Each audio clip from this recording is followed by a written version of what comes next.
Hi guys, welcome back to my channel. So we're going to make this fantastic clown. He has got to be one of my best designs personally. Let's measure this guy up. He is about 21 inches long, so about the size of a newborn. Size of a newborn baby. And I mean, his arms are about 7 inches wide. He's a big boy, about the size of a baby. So, these flowers here are crocheted in. They're not they're crocheted in as we go. They're not crocheted separately and sewn on. They're actually crocheted in. So you're going to learn how to do that, and they're super duper cute. Look at them. And excuse me, I have another bad cold. All of this is crocheted on, so arms and legs are all crocheted on. He has no panties, so I didn't put any color for underwear or anything. So you're going to need some buttons. This is crocheted. The face is pretty simple. Now the hat, so my buttons finally came in that I got for my Volkswagen that I was telling you guys about, and there's these little wooden daisies. I got them on Amazon. So they finally came in. So I put some on my Volkswagen that I made, and I was thinking about maybe putting some on his hat. Just gluing them to his hat. So I think that would look super cute. So I'm probably going to do that off camera. This hair, I'm going to show you, is this Lion's brand Wool Ease Thick and Quick.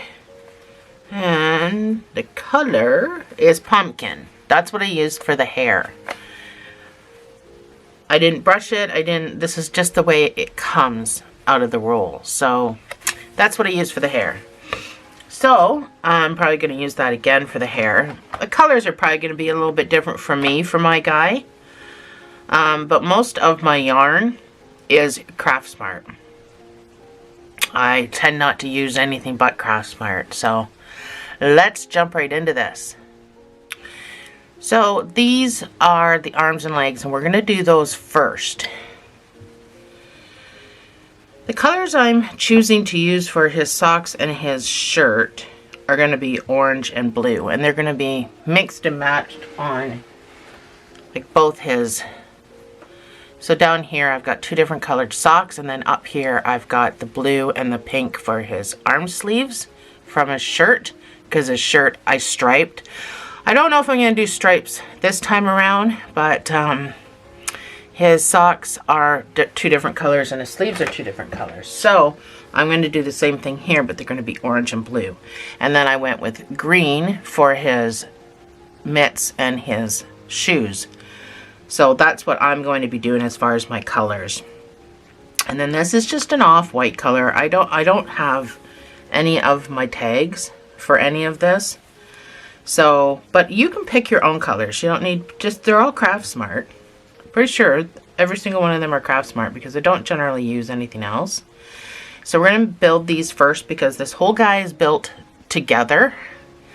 And we're going to start with this. This video is going to have chapters, so it's going to be easier for you to get around it.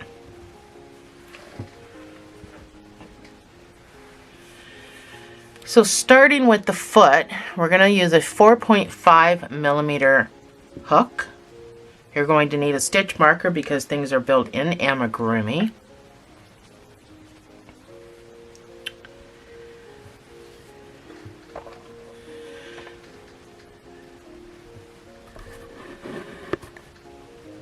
We're going to start with a magic ring.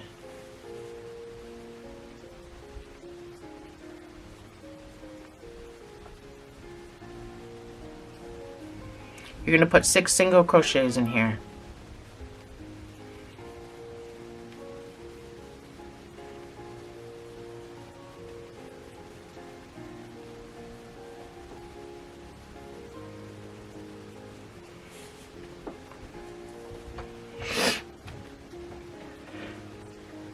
Your next row is going to be 2 single crochets in each stitch around. So after your first stitch, that's where the marker goes. And then your second one goes in there. So whatever yarn you're using, whatever hook it calls for, go down in hook size, because amigurumi is built tighter than your average piece of work. So 2 single crochets in each stitch around gives you a total of 12 stitches when you're done.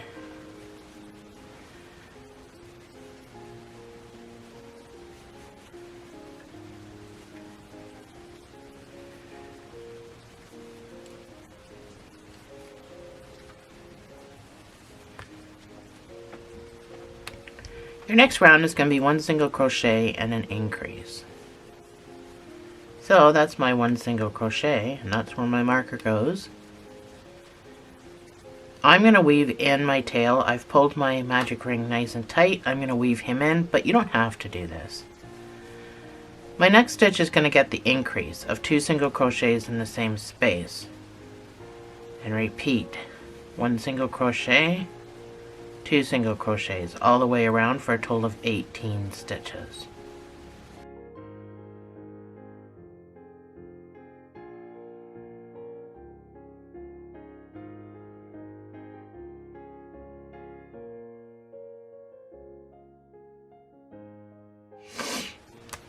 Your next round is going to be 2 single crochets and an increase.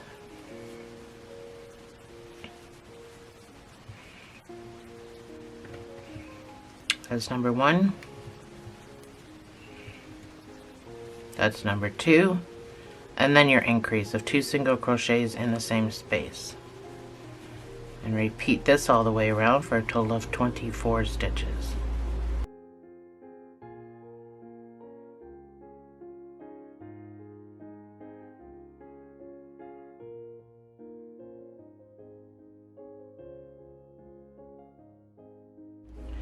Your next round is going to be 3 single crochets and an increase.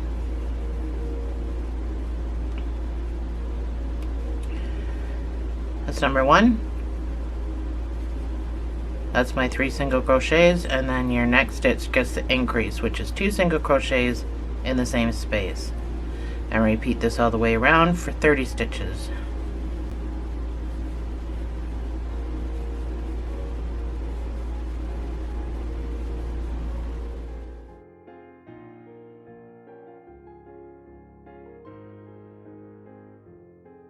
So this is what you should have. For the next 6 rows, I just want you to put 1 single crochet in each of these 30 stitches. And I will see you on the other side.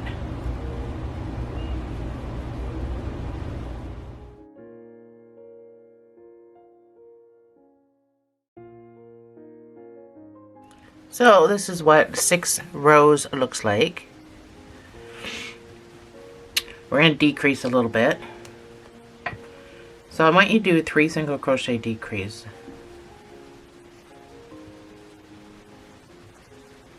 That's number 1. That's 3 single crochets, and then your decrease.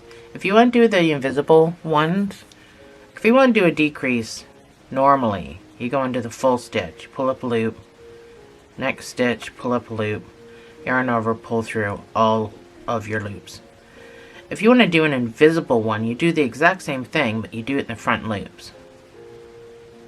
So in the front loop of your first stitch, and then you kind of pop across and go into the front loop of your second stitch, yarn over, pull through those 2, and then yarn over and finish the stitch. So that's an invisible decrease, and it just cuts down on the gapping that you get when you do a decrease. So 3 single crochet decrease all the way around will leave you with 24 stitches.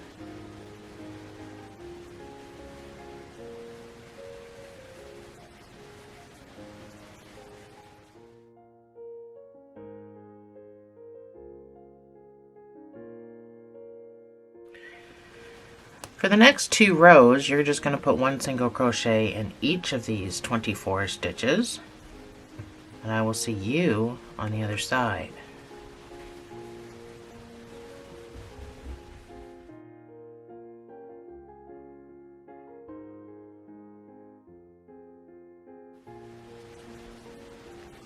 So that's my 2 rows done. So now we're going to do something a little bit different.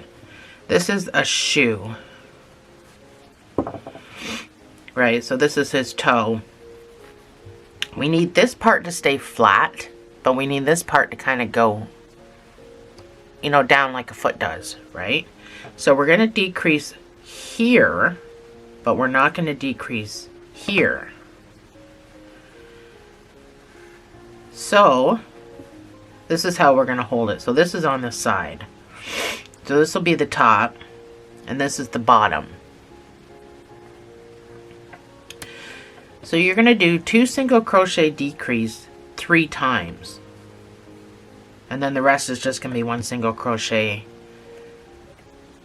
in the last 12 stitches.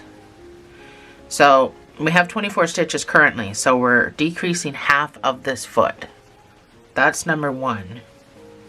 That's 2, and then a decrease. That's 1 time.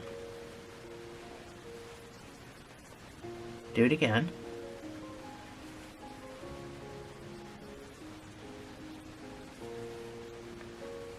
Two times. Last time.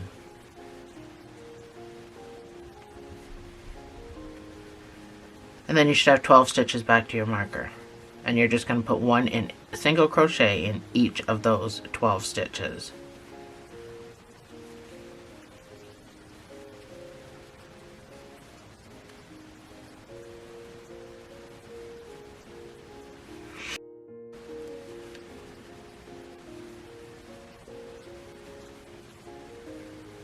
So this part's decreased and this part is not. So you're just going to have to remember that where your marker is on the right hand side is how your foot is. So you know that that's not going to be the top of your foot. This will be the top of your foot with the marker on the right side, if you've done everything like me. So your next round, which is round 15, is just going to be 1 single crochet in each of these 21 stitches is what you should have.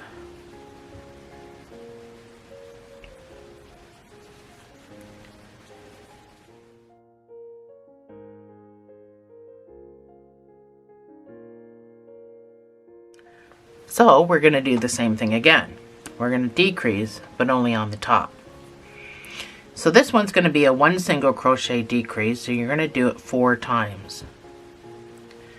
So that's number 1. So we pop right into our decrease for number 1. Keep going.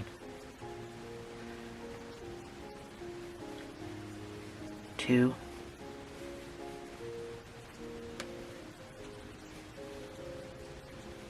3. 4 times. You should have 9 single crochets back to your marker. I just want you to put 1 single crochet in each of those. You should have a total of 17 stitches when you're done.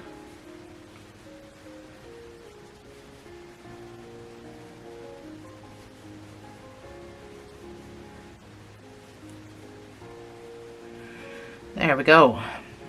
You can start stuffing this. We're going to do something a little bit different. I've never done with a foot before, but I did it.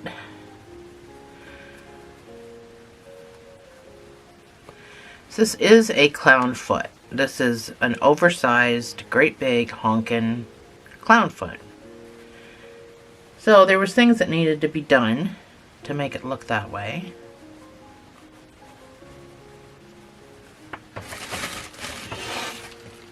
Which normally you wouldn't do with a foot, but I did.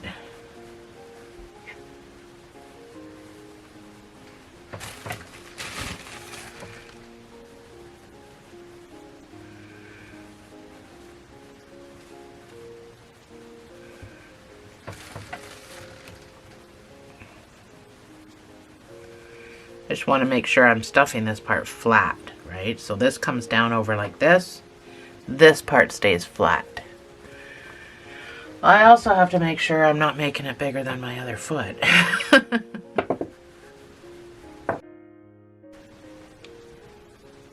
That looks pretty close. All right.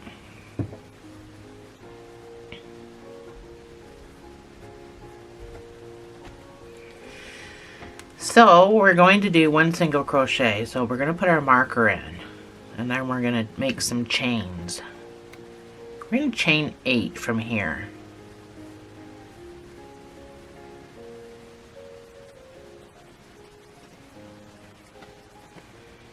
Oh my good lord. Okay, that was a difficult chain 8. We're going to skip 6 stitches. So 2, 4, 6, and in this 7th stitch, we're going to do a single crochet, and then we're going to do, so it'd be 10 single crochets back to your marker, counting this one.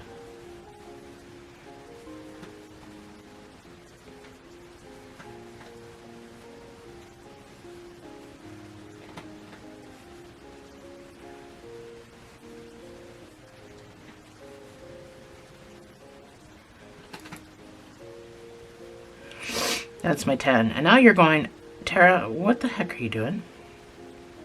Yeah, it's weird. So now we're going to do 1 single crochet in each stitch around. Meaning, this chain we just made, you need to get into those stitches. A little bit of a pain in the butt, but well worth it to get the exact shoe that I saw in my head when I was designing this.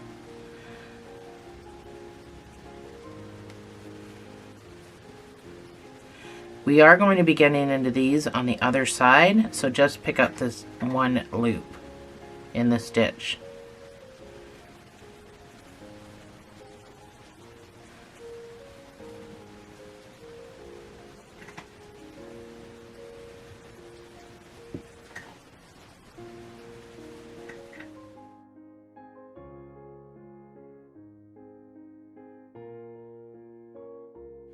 Oh, this is my 18th stitch, so this is what you should have. This is where we're going to reattach and start building his leg from, so that's why we just did all of that. So now we're just going to focus on finishing off this shoe. We're going to do 1 single crochet decrease 4 times. So again, we're just decreasing the top and not the bottom. So that's 1 single crochet, and this is my decrease. That's 1 time.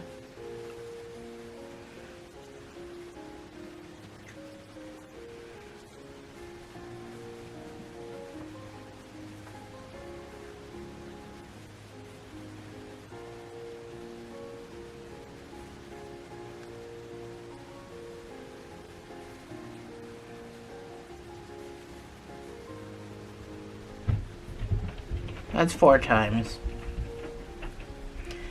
And then you should have 6 single crochets back to your marker. This leaves you with 14 stitches.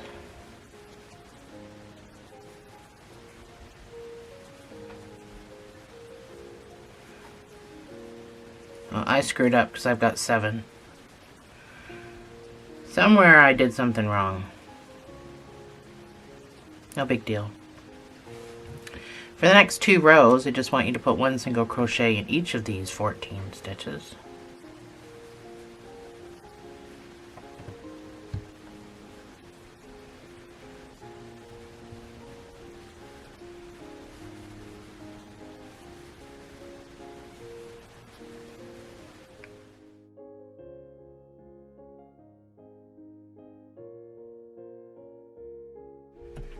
Alright, so we're going to do 1 single crochet decrease around the whole thing, but you're going to have 2 extra stitches left. You're not going to be able to do the whole entire round.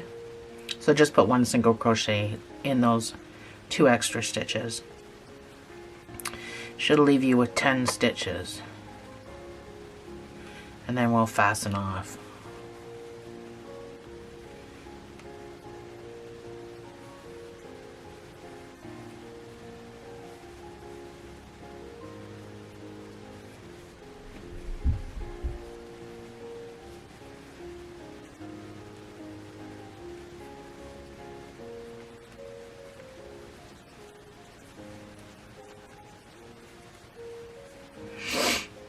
So, going to your next stitch, you're going to fasten off. We're going to cinch this shut.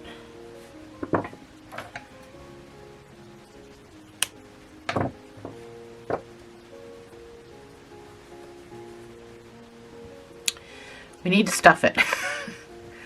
This part was difficult for me. Stuffing it so I can cinch it properly.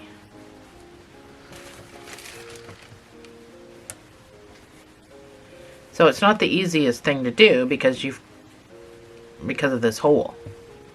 That's what makes it so difficult. Just make sure you're going to fill this spot pretty good.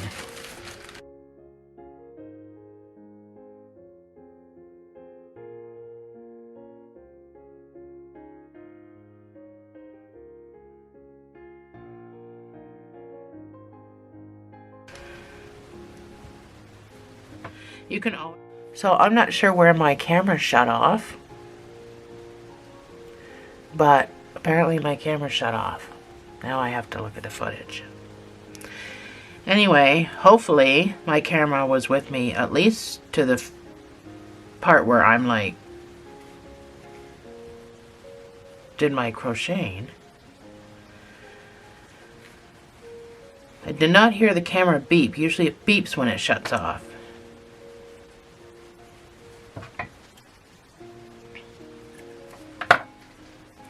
Anyway, so I've cinched it closed, so hopefully you're with me with that. So now this stuffing that I had extra, I'm just going to push it out to the end. So I'm going to be working into this hole, which is something I already said, and I don't think I was filming myself. So this is your shoe. So,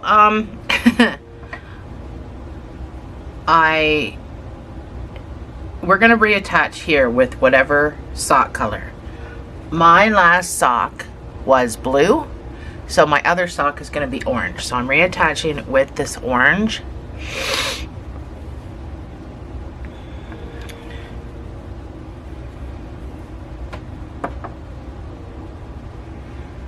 So if you can manage it, we need to be in the back loop of our shoe, because I need to use the front loop for putting a trim around this. It's going to make it look like a shoe and a sock separately. So whatever sock color you have, reattach. So in each back loop, now you're going to have to use your finger to kind of push it up. Put one single crochet in there. So it might be a little slow going, but it'll look really cool at the end when we get everything done. Should end up with 16 stitches. The worst part is trying not to get my stuffing in here.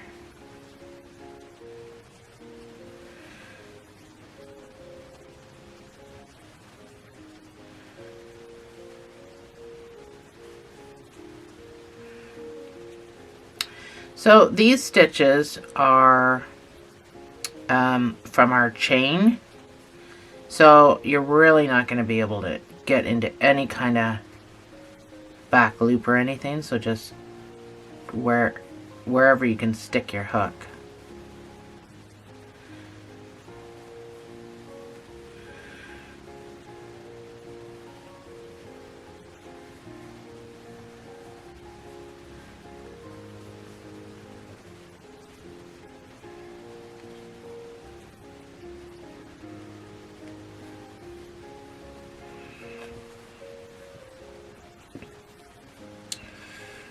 So, I wasn't not counting my stitches. 2, 4, 6, 8, 10, 12, 14, 16. That's not counting where we attached, because we don't use that stitch.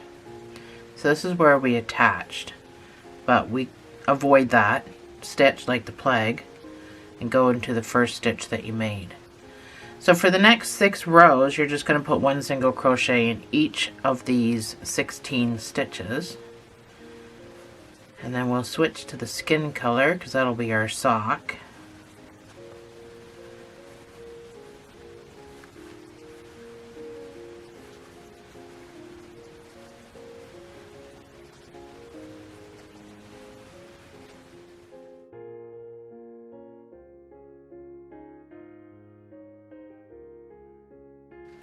So this is my 6 rows.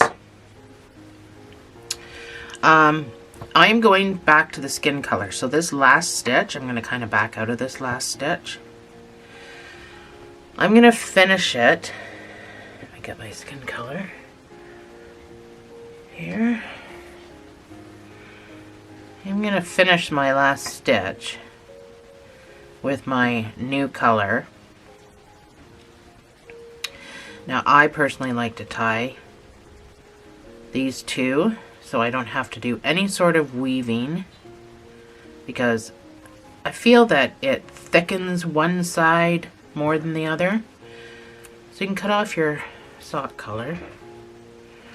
Get that out of the way.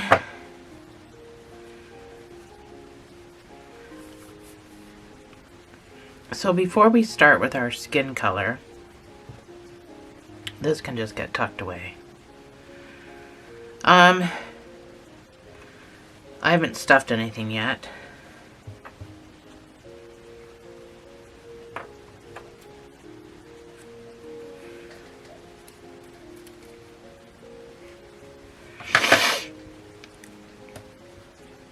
So, with the skin color, I want you to go into the back loops only of the orange.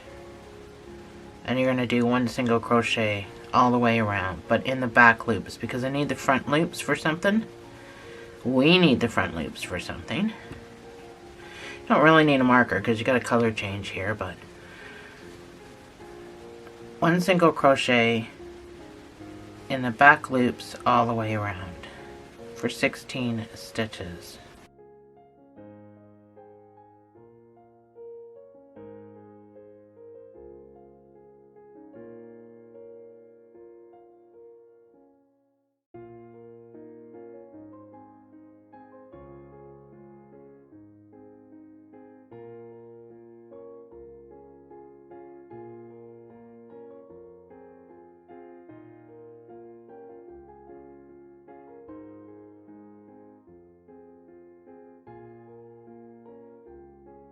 So for the next 2 rows, I just want you to put 1 single crochet in each of these 16 stitches.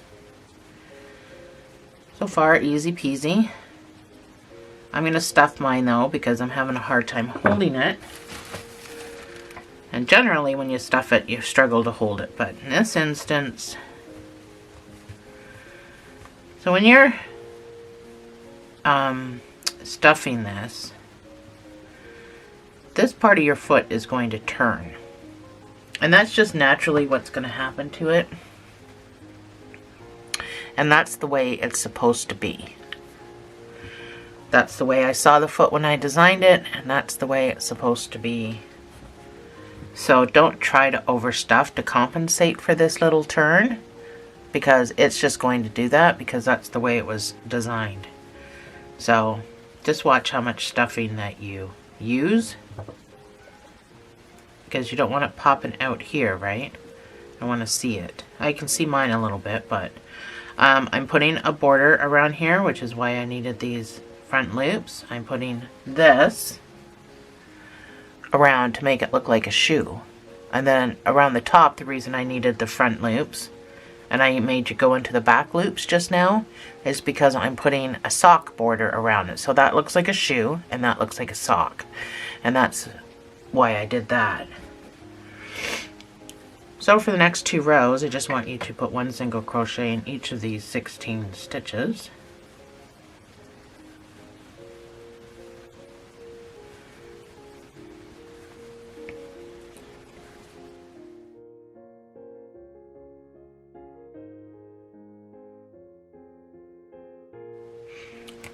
So you're going to do 4 single crochet increase. You're going to get you're going to be able to do that 3 times. You're going to have 1 extra stitch that you're just going to put a single crochet into. This gives you 19 stitches when you're done. So that's number 1.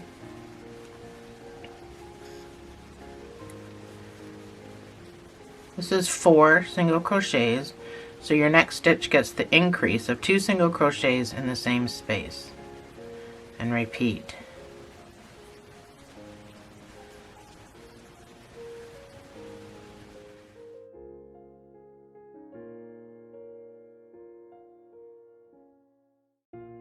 This is my 1 extra stitch. I'm just putting a single crochet in there, and I know I have 19 stitches. Your next round is going to be 3 single crochets and an increase, and you're going to have 3 extra stitches at the end of this. This gives you 23 stitches altogether. That's number 1. That's 3 single crochets, and then your increase of 2 single crochets in the same space. And repeat.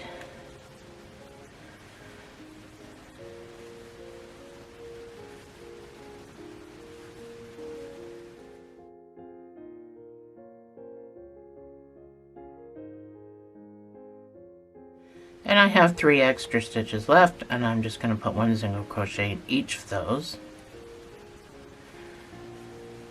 And I have 23 stitches. For the next 10 rows, I want you to put 1 single crochet in each of these 23 stitches. And I will see you on the other side.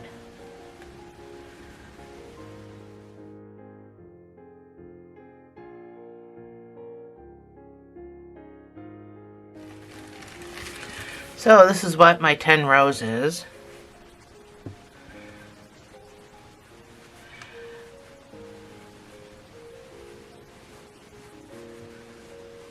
So we're going to fasten off here on our first foot. I'm not fastening off because this is my second foot. But after you make your second foot, don't fasten off, because we are crocheting the body on top of these legs. But we will build the arms next before we start the body, because we kind of need to have the arms already done.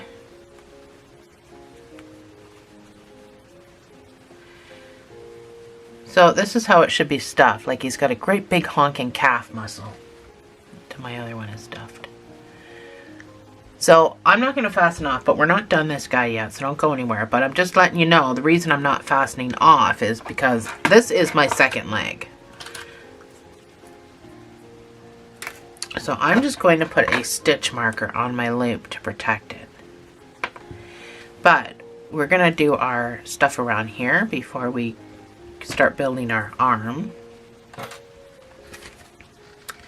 So get whatever shoe color that you had and make a slip knot. So reattach. So here you've got the front loops. If I can get into it, you've got front loops. I want to use those because you only got them up here. You don't have them all the way around. I do want to use those for what we're doing, but I want you to reattach just back here before the loops, and we're going to kind of just pick up a small little post just to reattach with, because we're not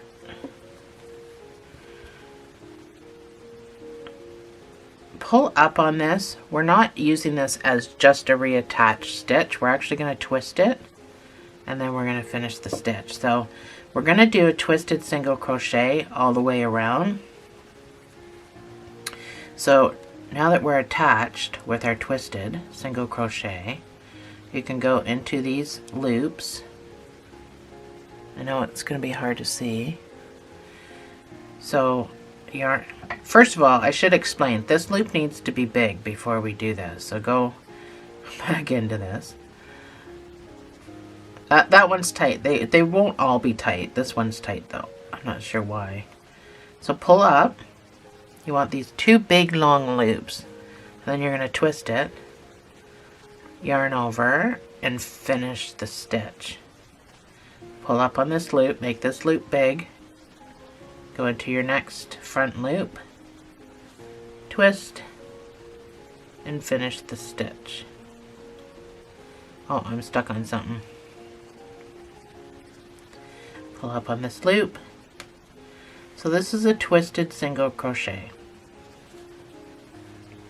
It's hard to spin because of the leg. It's important you make sure you pull up on that loop as well as the other loop, or you're not going to be able to yarn over and pull through very easily because it's going to be super duper tight. So pull up on that loop. You'll also have to pull up on this loop.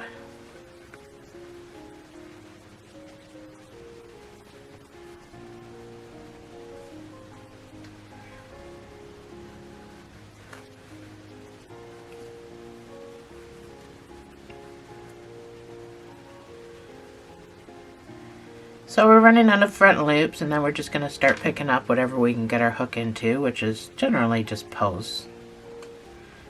So you guys still do the same thing. Make sure that you're pulling up on that loop.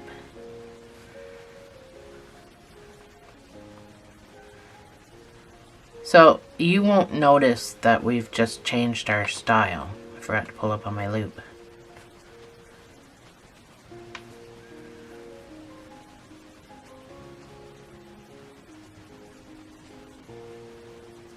So they're just tiny little posts because we've stretched it out, right?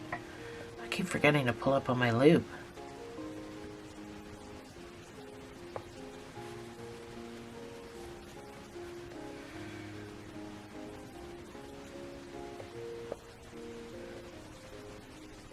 Just make sure you're staying in the green part.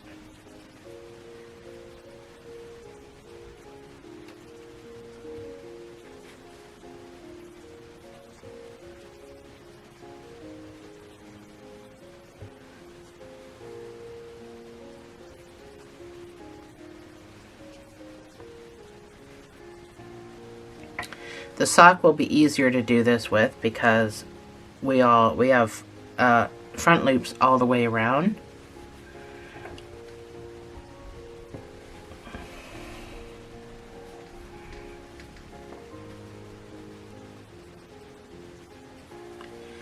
I have one more post. So when I come back around, I'm just going to go into this first one that I did and fasten off.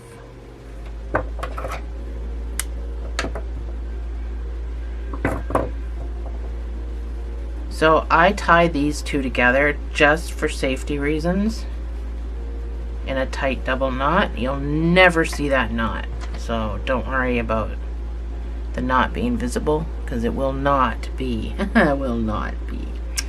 Anyway, and then you can just pull it down. When you do that, it actually sucks the knot inside, so it'll never be visible and you'll never be able to feel it.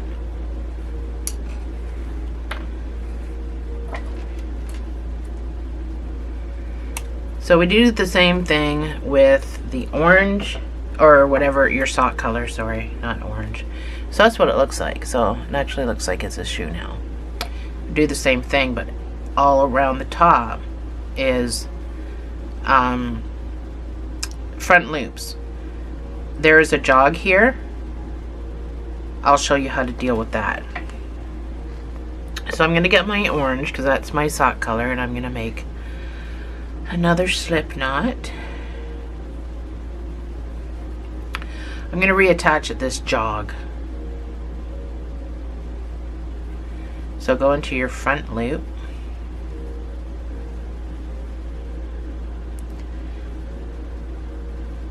Reattach, pull up, twist it,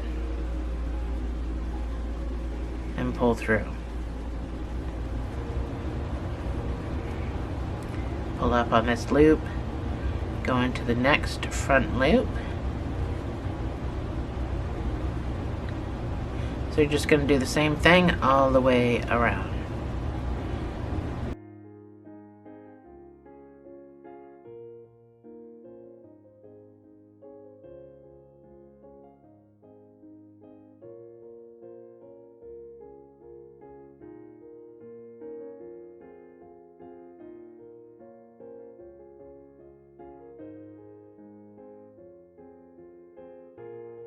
The higher you pull up on this loop, the better your twist is going to look. So if you don't want it so defined, don't pull up. So like make it tighter. If you want it more defined, then pull up further.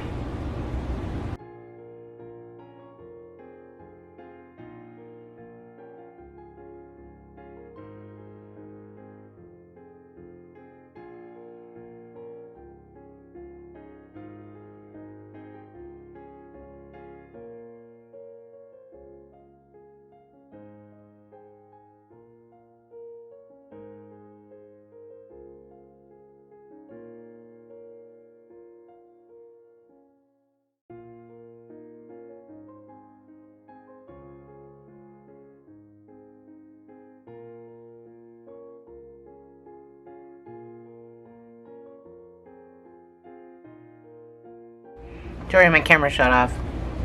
I'm right at the end. I'm on my last loop. Of course my camera would shut off when I'm right at the end. That's what it likes to do. So that's my last stitch. So as you can see, it's higher than the other one, and you're going like, oh dear Lord, what do I do? You don't really do anything. You're gonna come down here, do what we just did in the last one. It will just look even. Does that make sense? Same thing. Give this a tie. A tight double knot.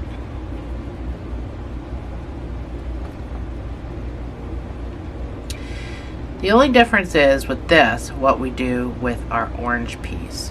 So this guy is going to go down and shoot out sideways over here.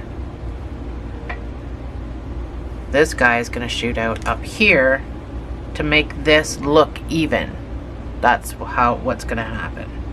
That's the only difference really, is this dude's going to come down here and you're going to shoot out above here and pull, and then it makes it look evener.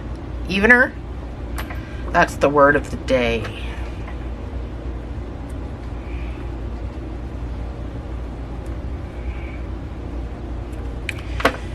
And that's our leg.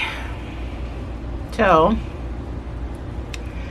let's move on to the arm, and then that'll be the end of chapter 1.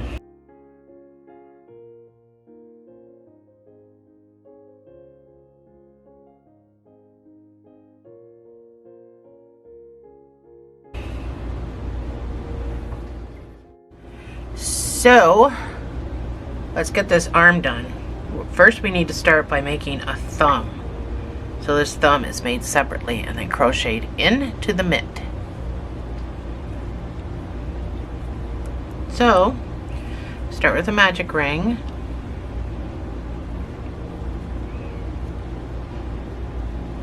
Of 6 single crochets.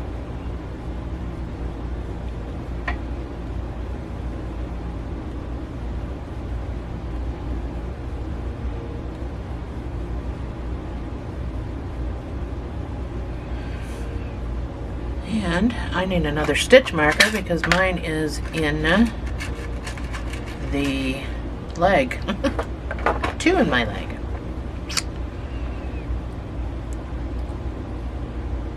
So this is it for the thumb. For the next 3 rows, you're just going to put 1 single crochet in each of these 6 stitches.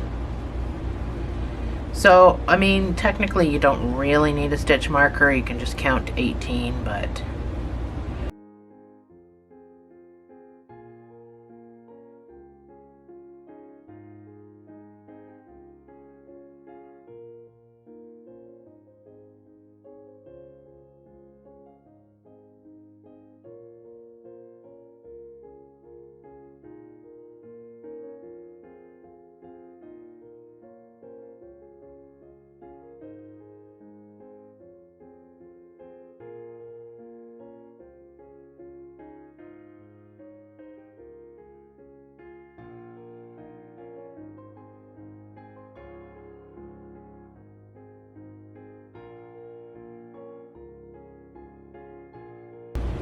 So that's my 3 rows.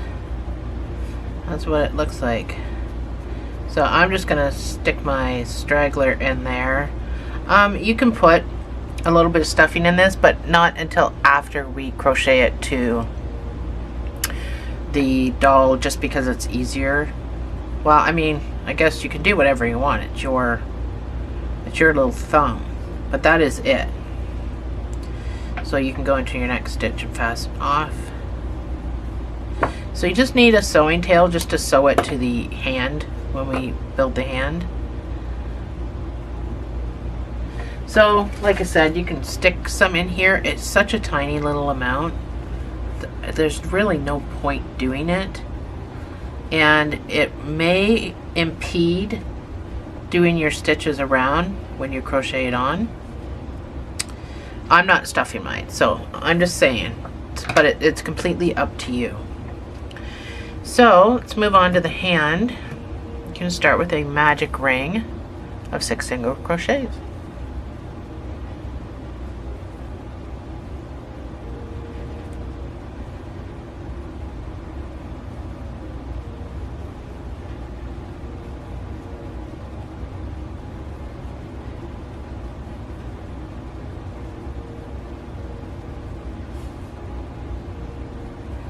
Your next round is going to be 2 single crochets in each stitch around, bringing you up to 12 stitches.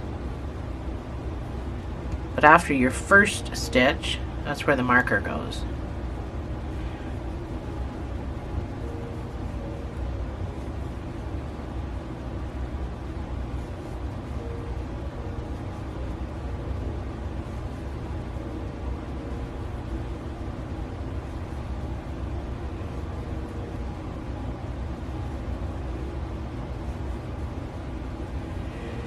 So you can pull everything tight. Your next round is going to be 1 single crochet and an increase. So I've pulled my middle tight. I am going to weave my piece in. I did on my thumb for just a couple of stitches, but that's just to secure my ring. So that's 1 single crochet with your marker. So the next stitch gets the increase of 2 single crochets in the same space. Repeat.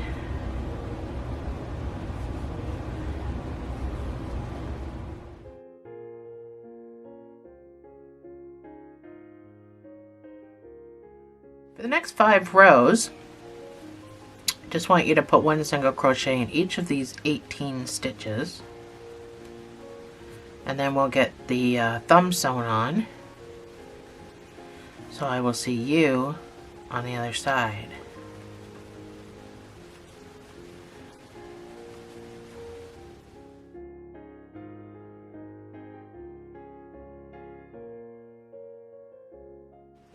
So this is my 5 rows.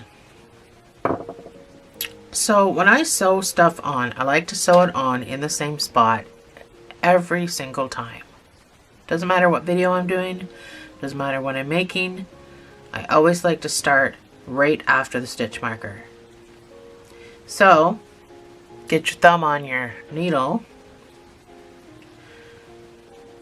I'm going to use 3 stitches. And that is super important for our numbers. I can't zoom in anymore, but I'll try to get closer. So I've gone through this first stitch. I'm going to go through that again.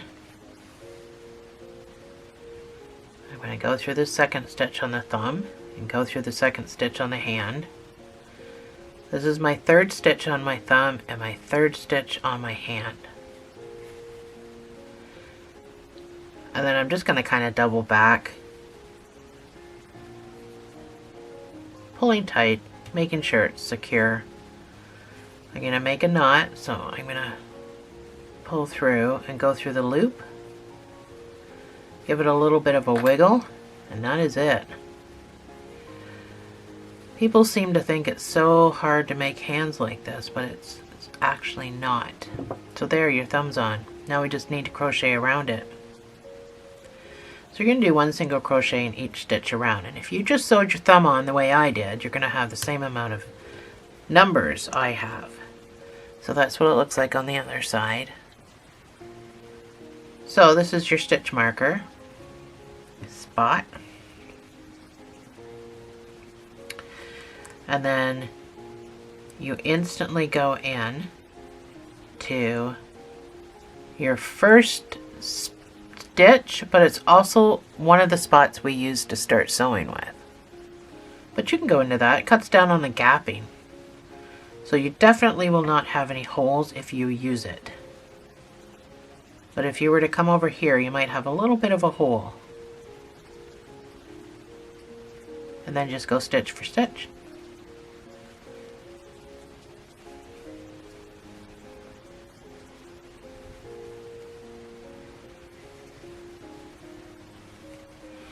So again, this is my sew spot that I use for sewing, the stitch I use for sewing, but I'm still going to use it for a stitch. And then I'm going to pop across to the hand and pick up the first stitch,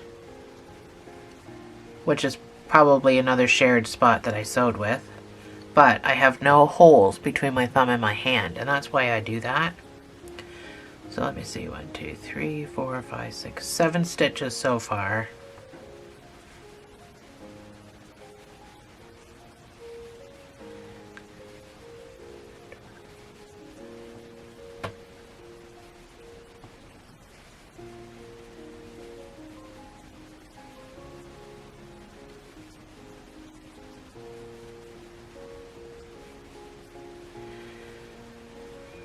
So this is my 21st stitch. So 21 stitches, that's what you should have if you followed everything I just told you to follow. So your numbers should be the same as mine. So now we have to decrease.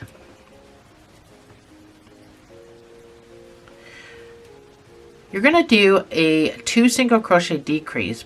You're only going to get about 5 times around, and then you're going to have 1 extra stitch. And that's okay, because that'll give you 16 stitches, which is a lot easier number to divide into. So this next stitch here is going to be small. So just make sure you get into that. So this is number 1. That counts as number 1 right there. This next small space, the stitch is small because you went into the sewing spot. Just make sure you get into that. So that's 2, and then I do my decrease. So I'm going to do invisible using the front loops only. And I'm going to continue all the way around.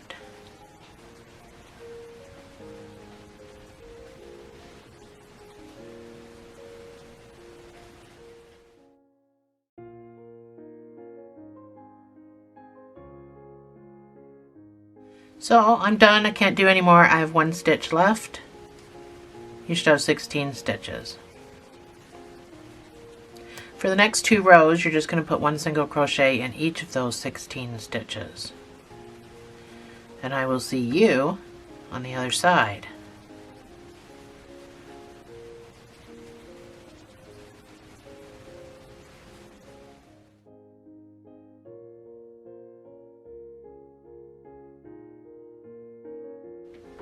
So this is what you should have. Let's put some stuffing in this before we continue.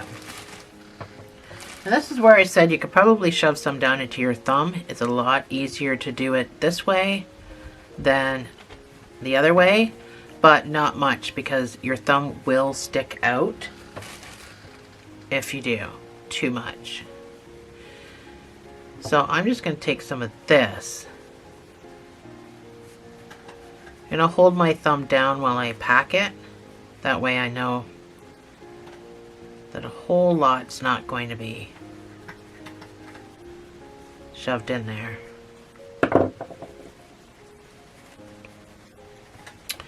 So I just gotta make sure mine is going to be the same size.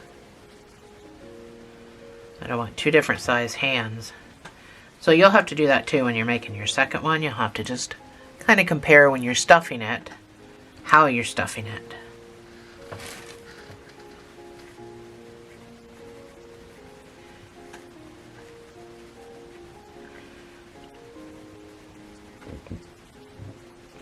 So we're going to decrease again, then we're going to go to our skin color. So you're going to do a 1 single crochet decrease all the way around. You'll have that extra 1 stitch left.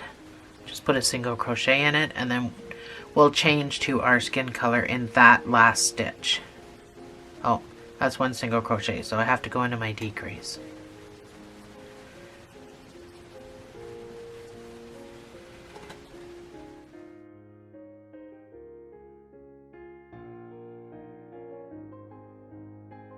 So this is my last stitch.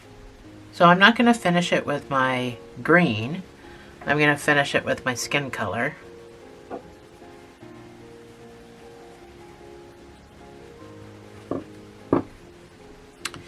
And then, as per usual, I'm going to take my straggler and I'm going to tie these two together just so I don't have to weave. The super duper duper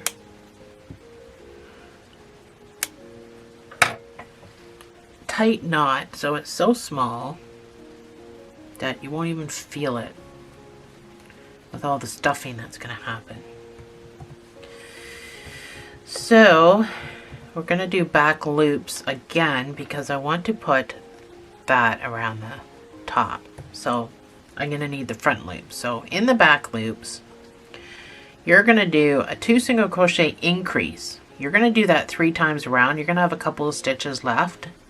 So just put 1 single crochet in those couple of stitches in the back loops only. So that's 2 single crochets, and then your next stitch gets an increase of 2 single crochets in the same back loop.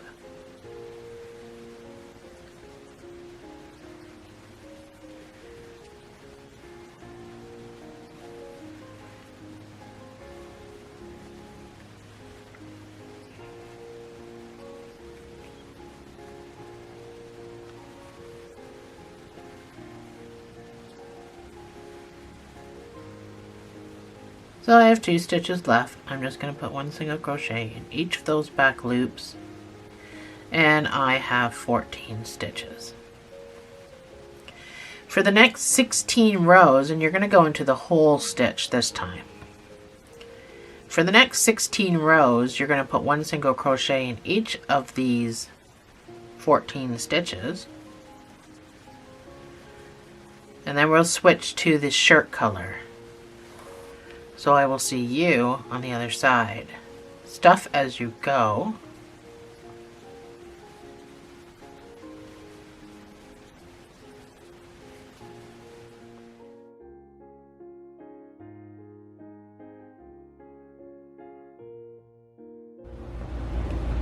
So this is my 16 rows. Take my marker out. So in my last stitch, this is my last stitch of my 16th row, I'm going to change to my shirt color. So on this one I got orange, so on this one I'm going to do blue. That's just me. You don't need to do whatever, like you just do whatever colors you're doing. And again, I'm taking my straggler and so if you're not familiar with tension and stuff like that, I would not suggest doing this. I do it because I know what my tension is, and you know, I'm kind of used to doing it, so. Oh my gosh, if I could just get my straggler. There it is. So, let's shove that in there. Cut off my skin color. It can be shoved down into there. So with my shirt color, I'm going to do 4 rows. There's no increasing or anything. We're still going to carry on with our 14 stitches. I'm just going to do 4 rows with my shirt color now. So I will see you after your 4 rows. And we're going to fasten off.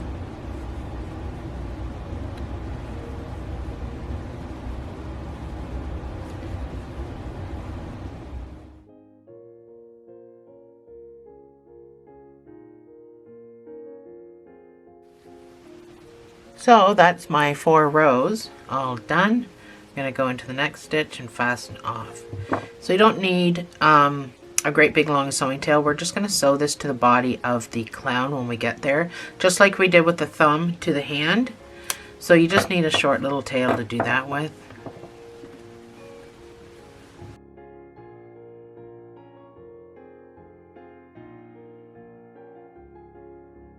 take your green, we're going to reattach in the front loops of this to finish off our arm. And then we're going to end chapter 1 with this. I will put my screens up for your arms and legs, and you can get that done before chapter 2. Oh gosh, I'm tired. So find your jog here with your front loops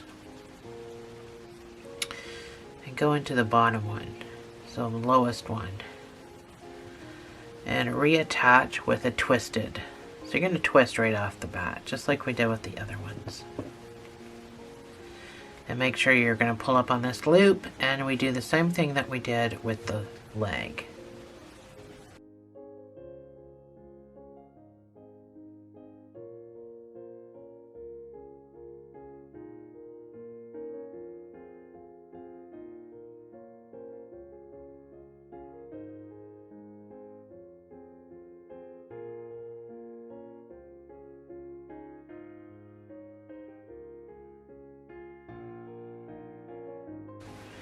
I'm going to go down here into wherever. I mean, I don't try to get into anything. I just stick it wherever I stick it. Fast enough. And a bit of a weaving, sewing, tying a knot tail. So you can tie your double knot.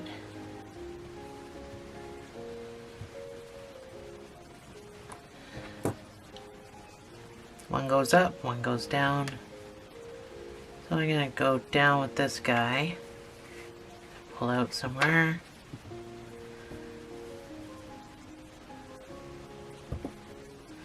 and to keep things nice and even looking, I'm going to go up with this guy. And that will even that right out, so you won't see that jog.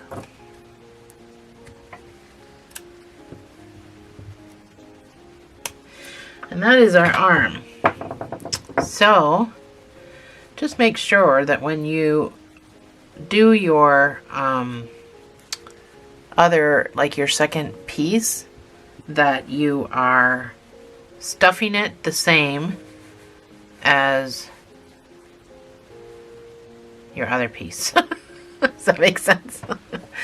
As far as roundness. So you want the roundness to be the same. I think mine's pretty much the same. Through the camera it's kind of hard to tell, but I think mine's pretty much the same. But the same goes for your legs. Your shoes and your legs have to be the same size. So just make sure that they are, because this comes out here, right? So go ahead, make all your second parts, and when we come back in chapter 2, we're going to be starting with crocheting the legs together. So I'll see you in chapter 2.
Hi guys, welcome back to chapter 2.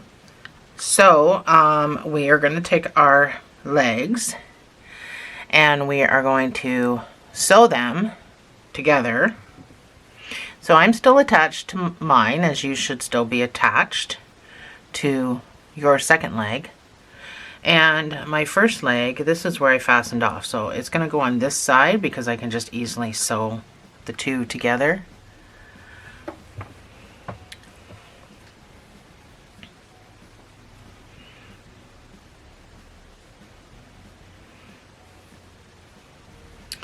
I didn't leave myself with a very long piece. So you just need to decide whether you want your feet out like that, or whether you want your feet in like that, or whether you want them just normal. I'm not sure. I think whatever just happens to my feet, because I don't really care that much. So I don't think that's directly across. So I've got mine pointed out a little bit. So I'm just going to try to go into the stitch that's kind of across.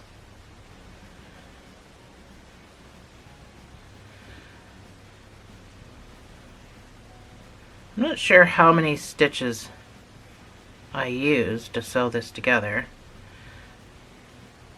I'm not sure I even wrote it down. Yeah, I used 6 stitches to sew it together. So that's 3. I don't think I left a long enough piece. That's 4.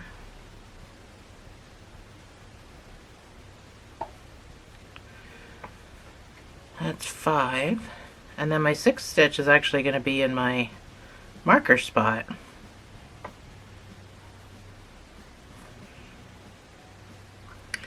Which is fine. So normally I would go back again, but I'm a little short on my piece. I didn't leave myself a big enough piece. There we go. So I used 6 stitches just like I did on my last one, so hopefully my numbers are still the same. So once your 2 pieces are sewn together, we can start. So I just protected my loop. Your first round is just going to be 1 single crochet in each stitch around. So now I used my sew spots, which is why I wasn't too concerned about this being in the sew spot. I used my sew spots just so there was no gapping at all. So I'm going to put my first stitch in here, which is a sew spot. I'm going to go over here to the next stitch, and you're just going to go around just like we did in other videos, if you've done any with me.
So I have 38 stitches. My first doll I had 43 stitches, so my numbers don't even match. So I'm pretty sure I counted that properly. But I'm not worrying about it because, I mean, it is what it is. You always get different numbers when you sew something together. I've explained this in so many videos, and it's true. It happens. Sometimes you get lucky and you get the same number,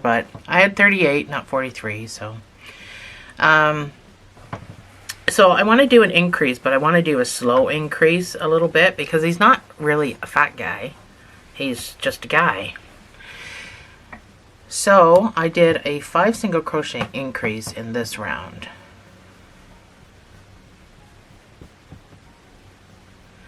So it's number 1.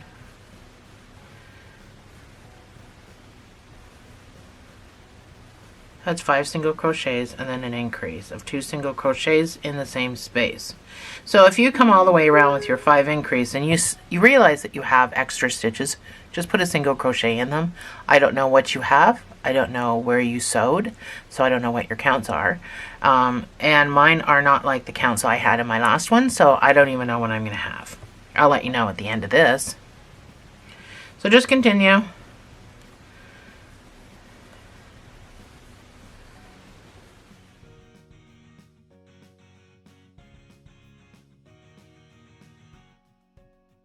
So I've come all the way around. Here, I'll bring you back down here. So I've come all the way around with my 5 increase. I'm at 42 for my count, and I've got 3 more stitches. I'm just going to put 1 single crochet in those, and that gives me 45 for my row. So I got 45 stitches. For the next 7 rows, I want you to put 1 single crochet in each of however many stitches you have. Whatever stitches you have, it's not wrong, it's just different. So for 7 rows, whatever amount of stitches you have, just put 1 single crochet in each of those, and I will see you on the other side.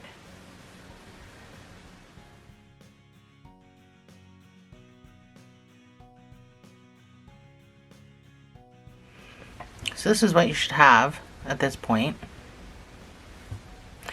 So I'm going to change to my shirt color. Originally I said I don't think I'm doing stripes again, but I think I will do stripes. I'm just going to do bigger stripes. So on my last guy, so this is where I changed the color. So we're here. Sorry. So we're here. He has no underwear on. This is why his pants go up this far. But I did small little stripes. But I don't think I'm going to do small stripes this time, but I still think I'm going to do stripes.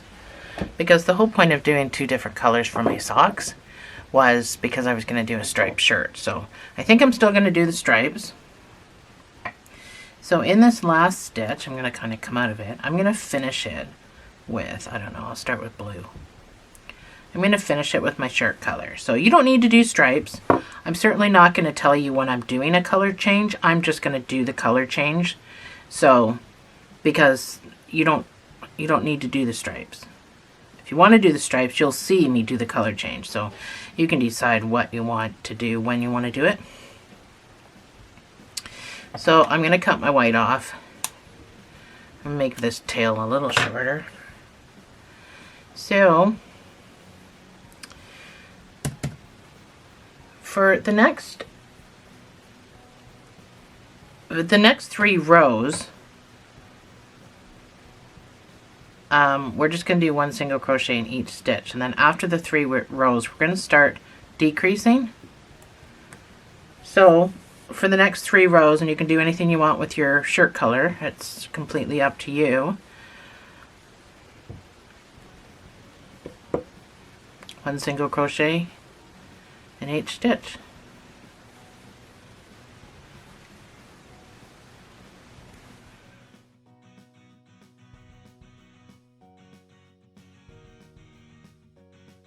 So I've decided I'm going to do 1 blue, 1 row of blue, 2 row of orange, 1 row of blue. So that's what my stripes are going to be like.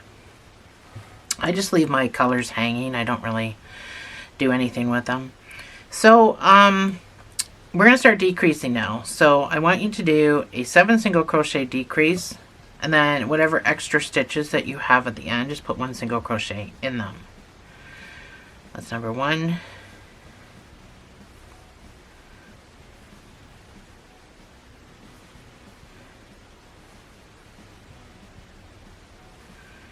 That is 7 single crochets, and then my decrease going to be invisible. So in the front loops, so pick up those 2 front loops, pull through, and then finish the stitch. To repeat this all the way around, and I will see you on the other side.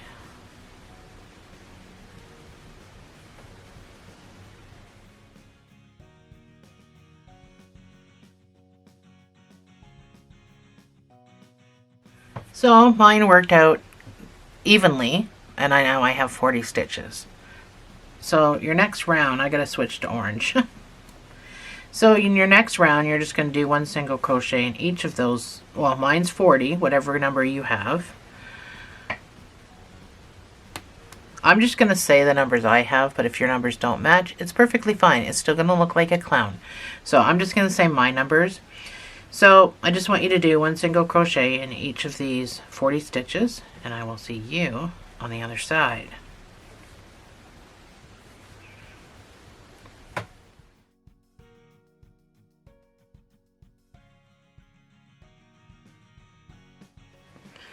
So your next round is going to be 6 single crochets and a decrease.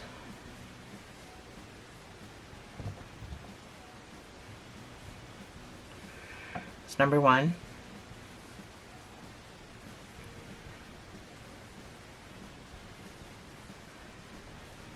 That is my 6 single crochets. Still using my front loops for my decrease. Repeat.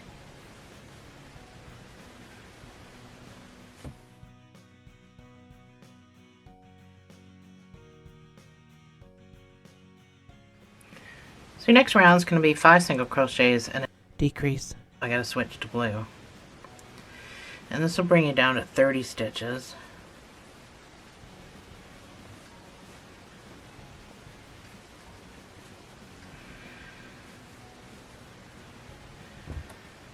And then I want you to do 1 single crochet in each stitch around. So I'll put both of those on my screen. Number 1.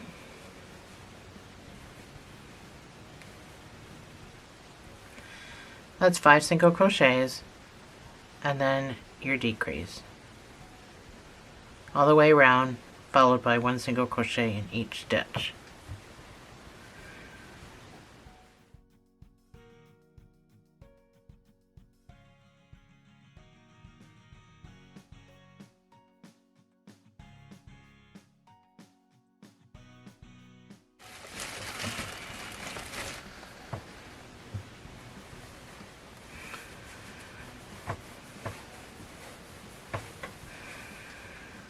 Make sure when you're stuffing this guy, you're getting down into those leg areas. Super important.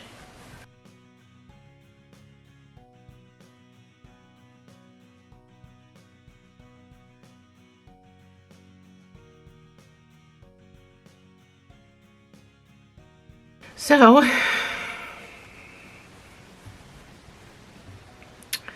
a little harder now to hold on to a bit, but your next round is going to be 4 single crochets and a decrease, and this will bring you down to 25 stitches.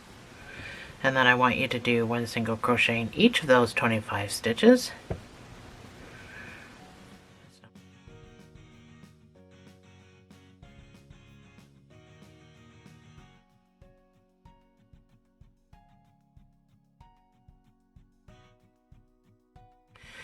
So your next round, I didn't use my marker because I had a color change, but your next round is going to be 3 single crochets and a decrease. And see what my color change is doing? Kind of, because we work in a spiral, so it's going to keep moving. But we're soon going to be done this. So your last decrease round before we do the flower and sew the arms on and everything else, your last decrease is going to be 3 single crochets and a decrease, and this will bring you down to 20 stitches. And then after that, I want you to do 2 rows of 1 single crochet in each of the 20 stitches. So that's number 1 and 3 single crochets, and then your decrease.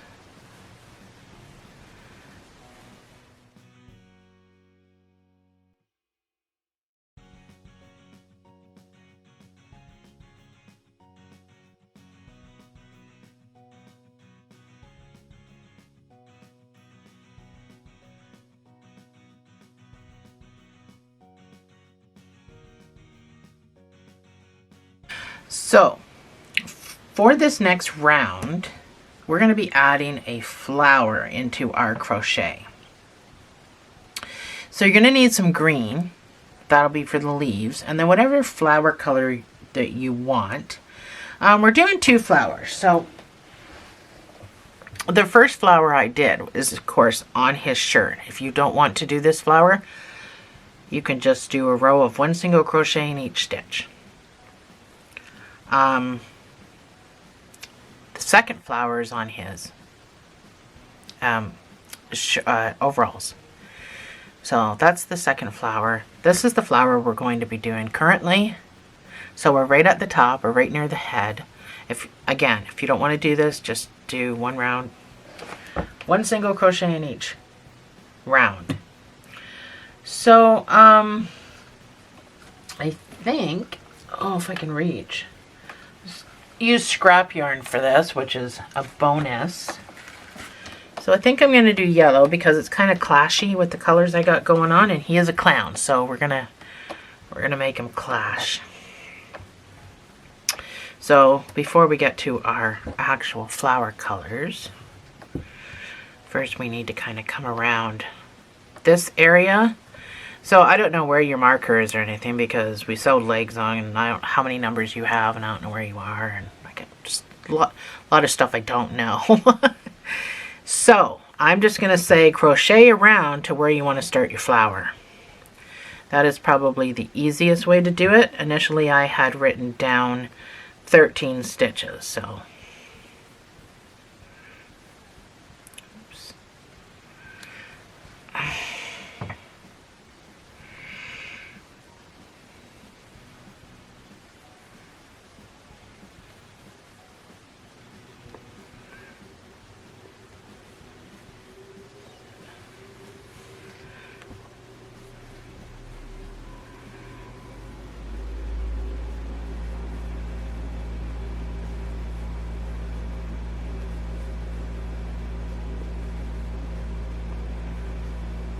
So this is my 13th stitch. But I think that's about where I want my flower. So I'm going to say 12 stitches, and then I change to my green color. So on my 12th stitch, I'm going to finish it with green. These are easy peasy. Don't let this freak you out. It's so easy peasy. You're going to be shocked how easy peasy making a flower like this is going to be. You're going to want to do it all the time. So in the next stitch, I hope you can see me okay because this is awkward. I got his legs under my arm. Okay, so I want you to, in this next stitch, put a single crochet in there, and then you're going to chain 5.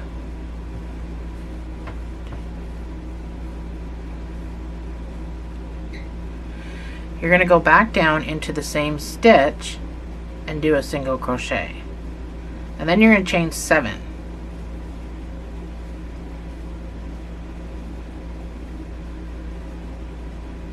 You're going to go back down into the same stitch and do a single crochet. Then you're going to chain 5 again.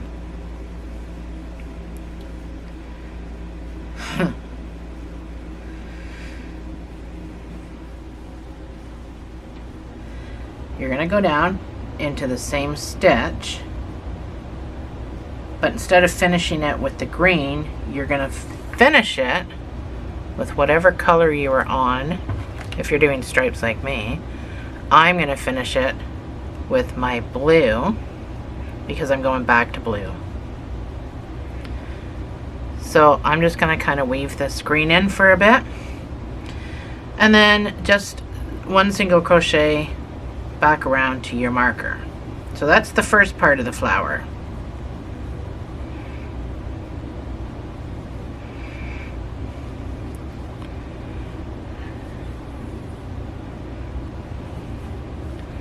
I have 7 stitches.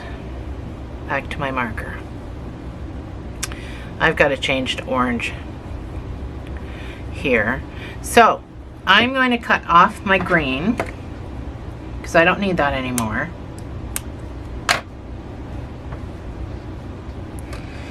Find my bobbin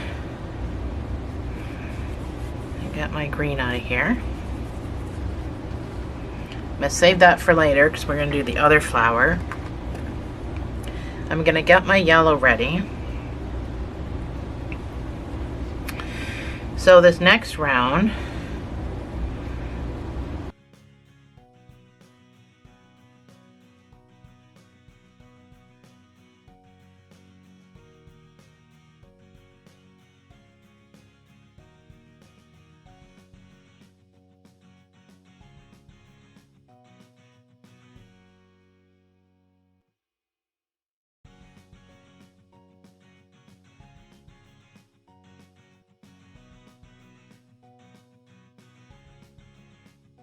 you're gonna go up to the last stitch. So there, I got a stitch right before this green.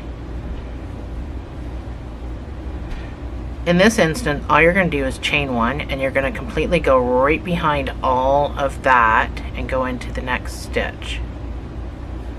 So that's going to pull that all together, and you're just going to keep going around to your marker. Easy peasy so far. So to sum up, since I'm not on camera, I did a 1 single crochet around the entire part, but when I got to the flower, I chained one, and then I just scooted in behind all the leaves and then continued with the next stitch on the other side of the leaves to finish my 1 single crochet around. Oh, my arms are sore from holding them up in the air. So this next round, that's when we're going to put the flower in. So that's your leaf for your flower, and then your flower is going to go into this big space. Oh, I gotta lay this guy down. So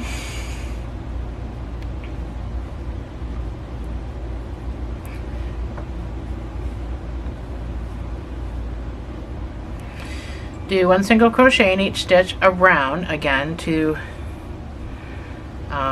your flower.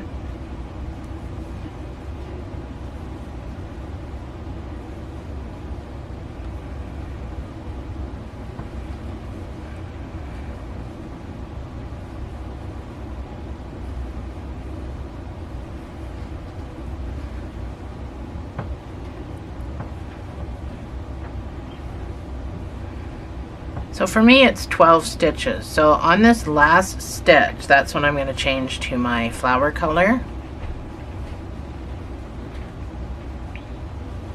because I'm going into this big space. Let me just do my knots. I'll be with you in a second. Okay, so I'm right before, this is the big space we're going into, the chain one space that you made. So we're going to do a cluster stitch. So what I first want you to do is put 5 double crochets into this chain one space.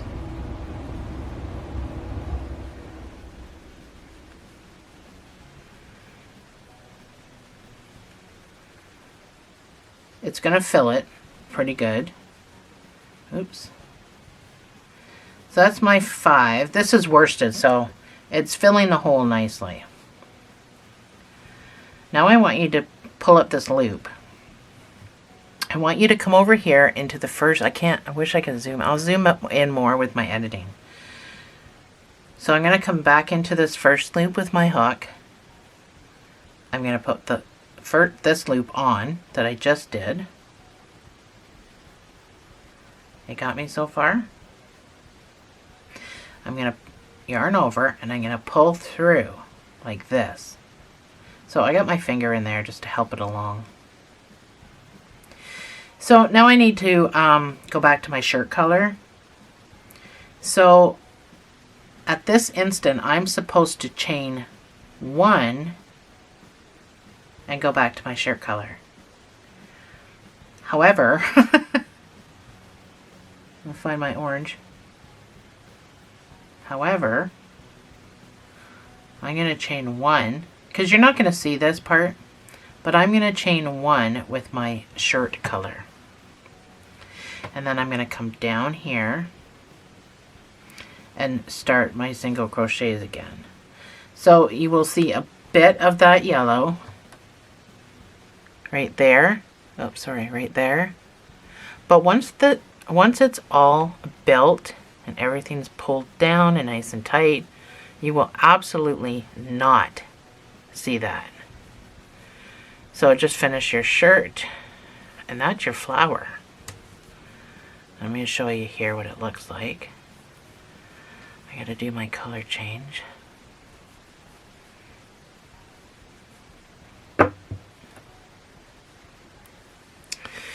So that is what your flower should look like. Easy peasy, huh? So we're going to do this flower again on his overalls.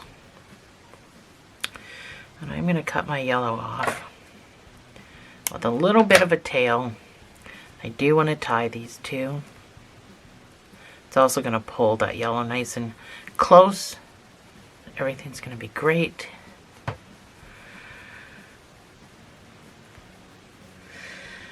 So, now that we've got our flower on, this is where we sew our arms on. Seems like a lot, doesn't it? But that's what we're going to do. So I'm going to move my yellow, because my next flower I don't think is going to be... I don't even know what color my overalls are yet. I haven't gotten that far. But that'll probably be like chapter 4. This is chapter 2, and we're just about done it, because this has been a lot of work. I just want to get the arms on and started before the head.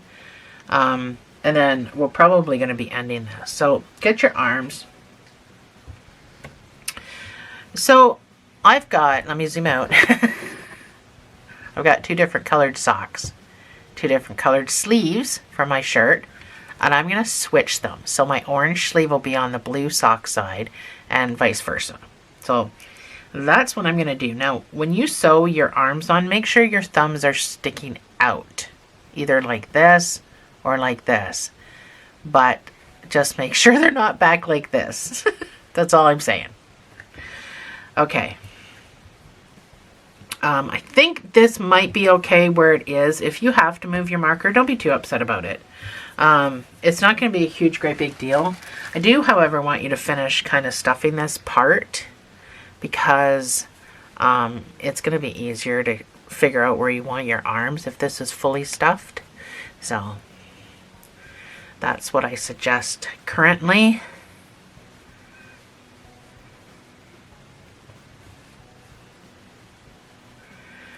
And I think mine's good. He's pretty skinny up here. But I knew I was sewing arms on, so I wanted to bring him right in. And clowns are funny looking, so I wasn't too upset. So my arm is going to go like this. I get my needle.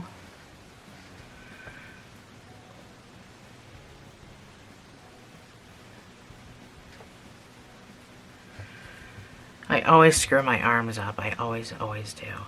So, I used 5 stitches for each. That doesn't mean I necessarily want to repeat it. So, it may be hard to see what I'm doing, especially when I'm not on camera, but...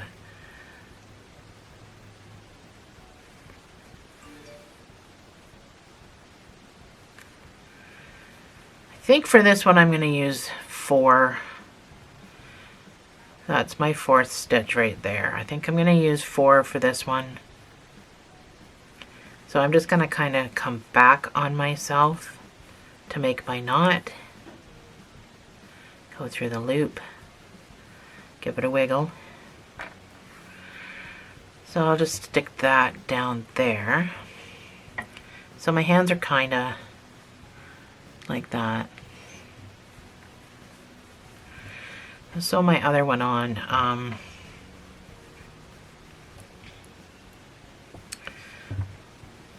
I might have to move. Oh, maybe not. I don't know. We'll see. I left this guy a little short too.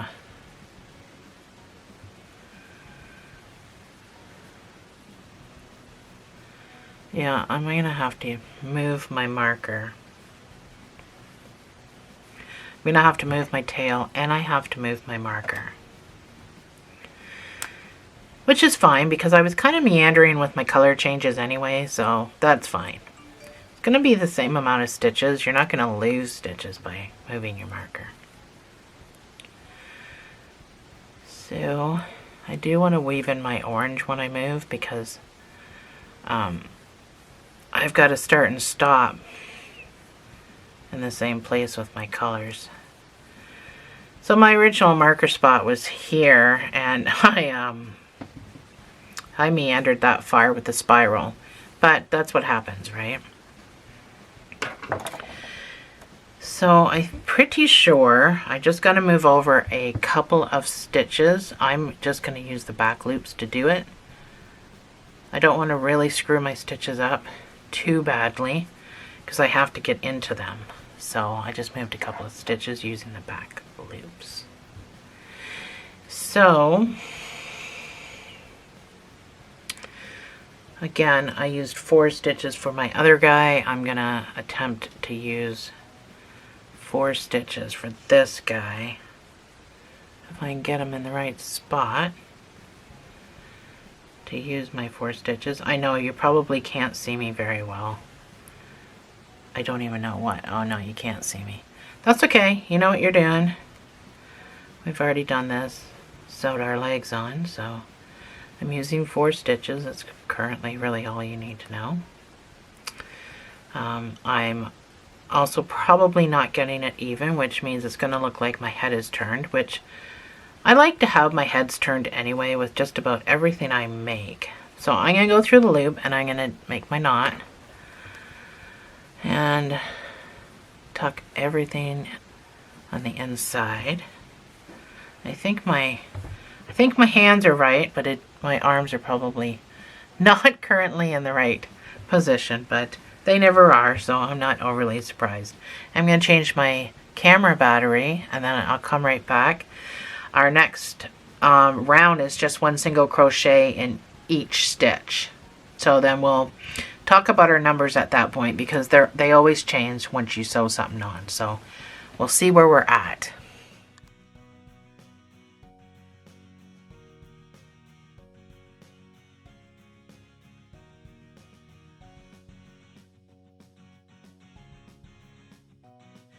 So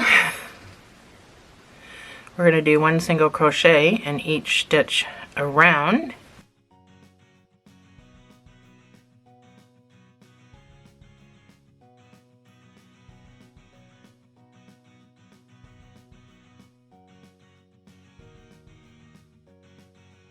So I'm going to use my sew spaces, but just on one side.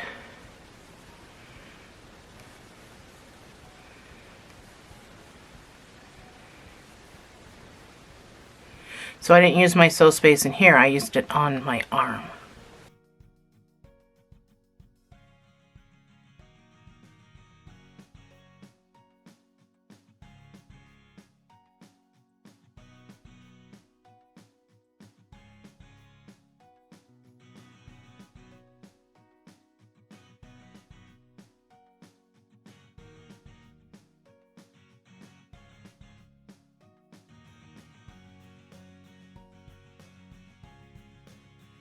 So I'm at my flower, and there's that one stitch in there. So you just got to go down and pick up that one stitch right there.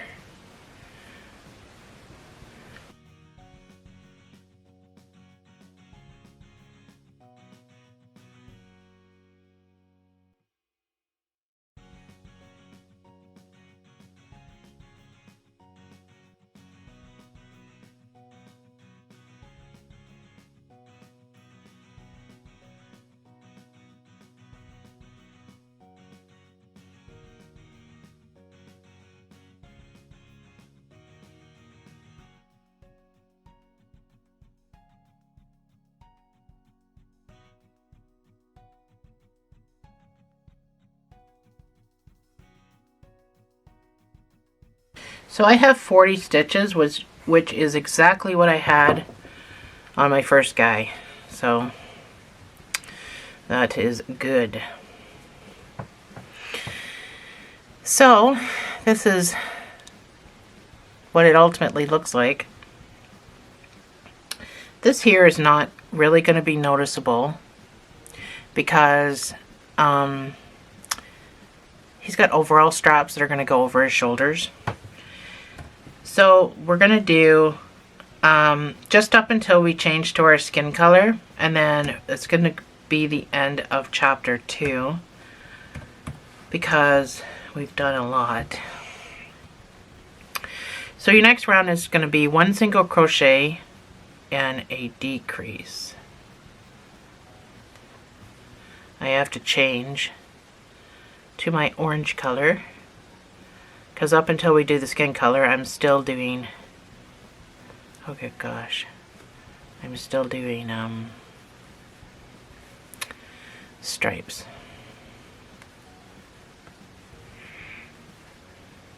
So it doesn't matter if you have more than 40 stitches or you have less than 40 stitches. It's still going to look like a clown at the end of the day. So 1 single crochet decrease.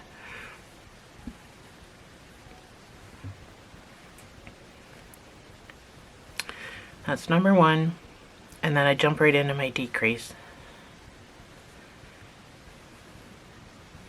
And repeat.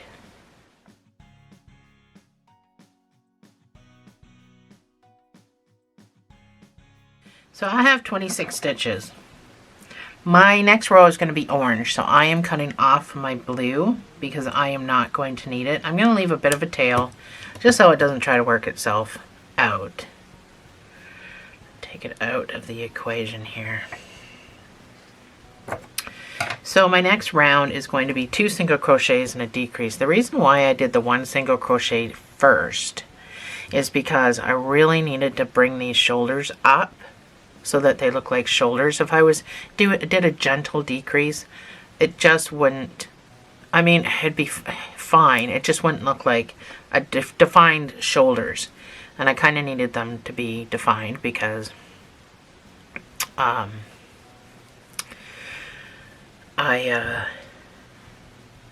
need them to have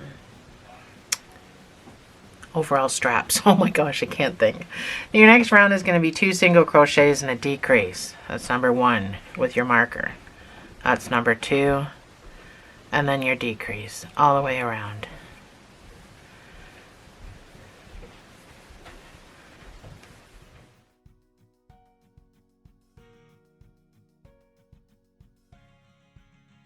So I did my 2 single crochet decrease all the way around. I've got 2 extra stitches left, which puts me at 20 stitches, which is where I was before I sewed the arms on. So I'm back at 20 stitches, and this is where we're going to switch back to our skin color, and then this will be the end of chapter 2. We will start the head in chapter 3. So I'm going to back out of that stitch.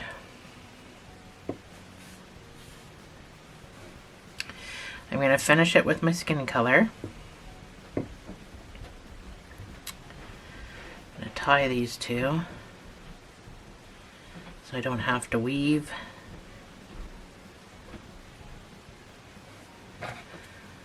Cut them off short. Get rid of my orange altogether.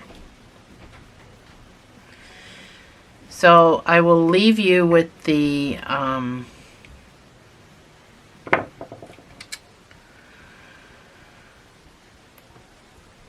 loop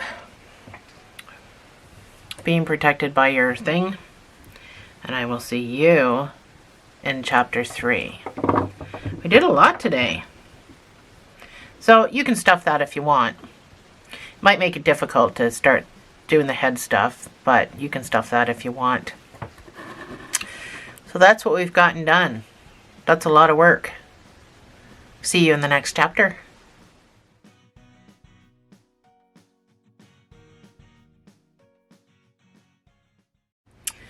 Hi guys, welcome back. This is chapter 3. So we changed to our skin color. Thank God I protected my loop. It would have been gone. So with our skin color, We're going to start by doing a decrease followed by a round of 1 single crochet in each stitch. So the decrease we're going to do is 1 single crochet, decrease,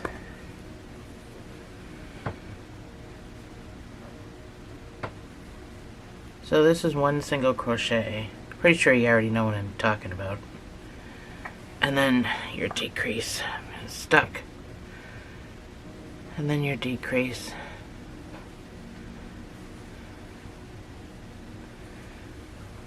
and then we're going to start increasing once we do that.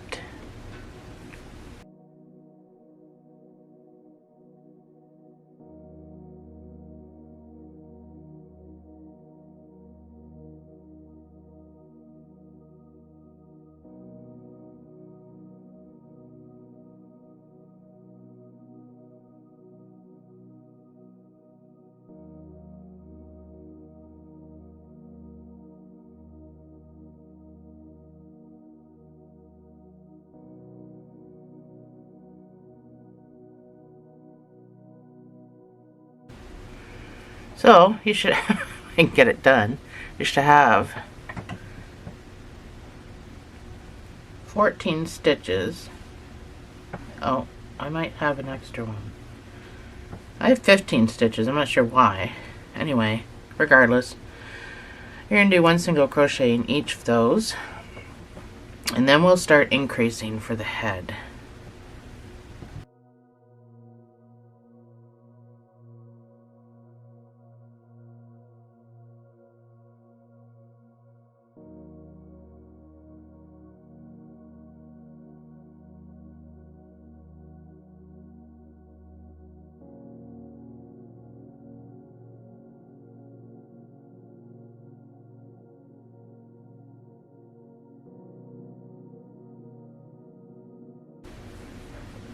Oh no, I got 14. How did I miscount that? I miscounted. Sorry, first thing in the morning. Still drinking coffee. So, 14 stitches. I need to drink some coffee.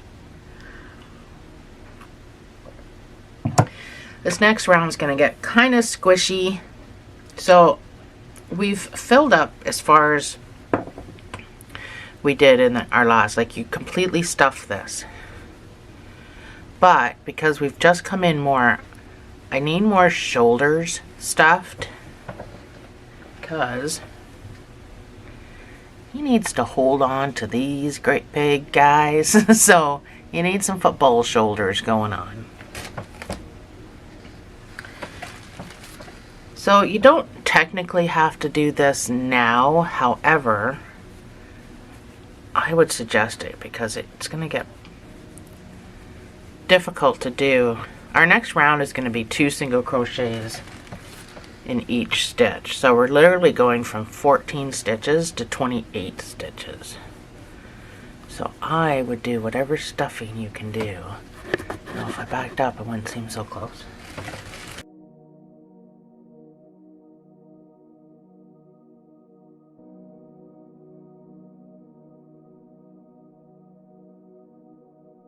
Alrighty, so 2 single crochets in each stitch around. This leaves you with 28 stitches.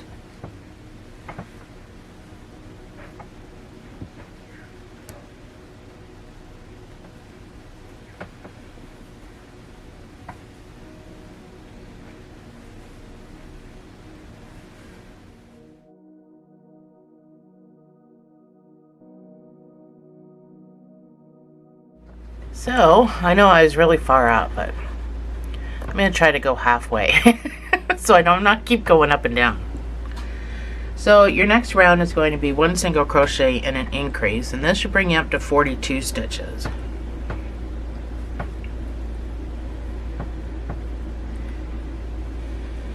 That's 1 single crochet, and then your next stitch gets the increase of 2 single crochets in the same space, and repeat.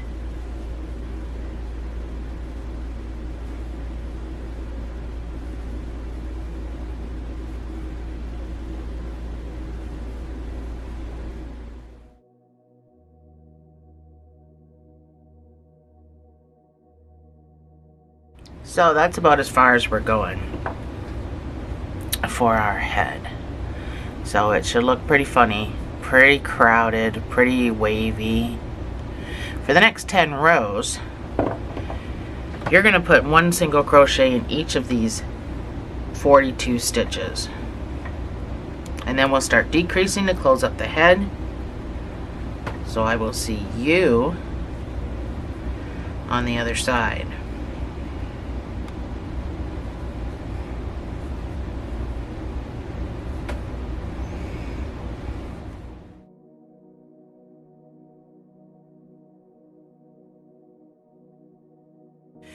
So this is my 10 rows. I'm not going to start stuffing it yet because it's going to be difficult to crochet.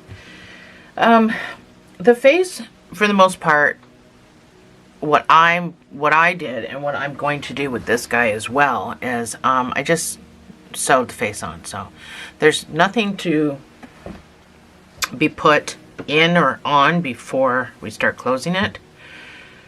So we can start with a 5 single crochet decrease. This will bring you down to 36 stitches.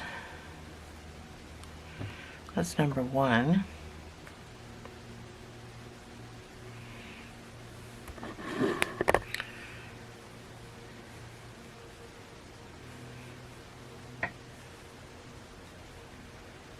This is my 5th stitch.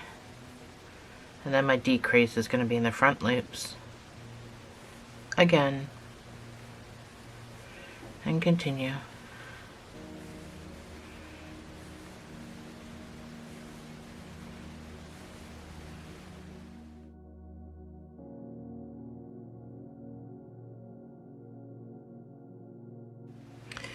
Your next round is going to be 4 single crochets and a decrease. This will bring you down to 30 stitches.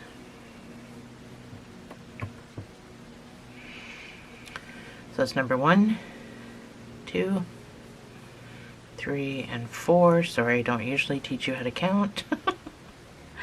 And a decrease. I hate when people count in videos because I don't need to learn how to count.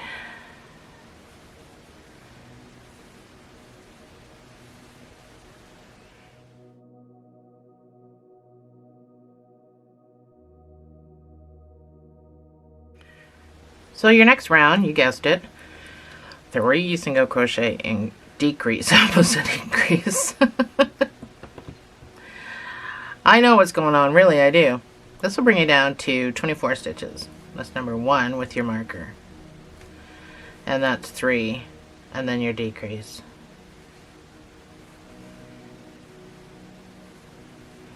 And repeat.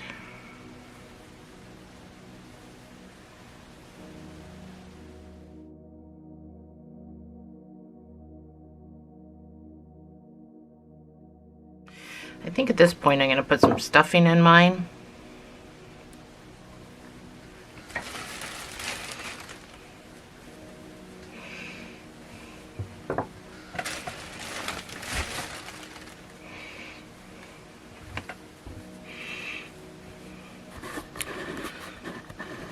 I like to dig a hole and then fill the middle.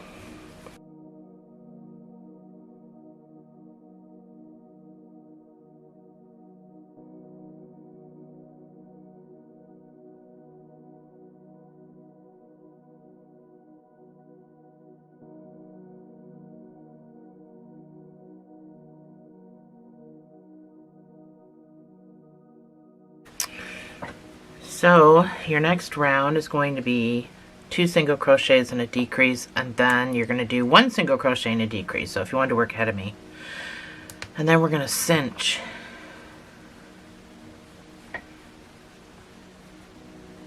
So that's number 1.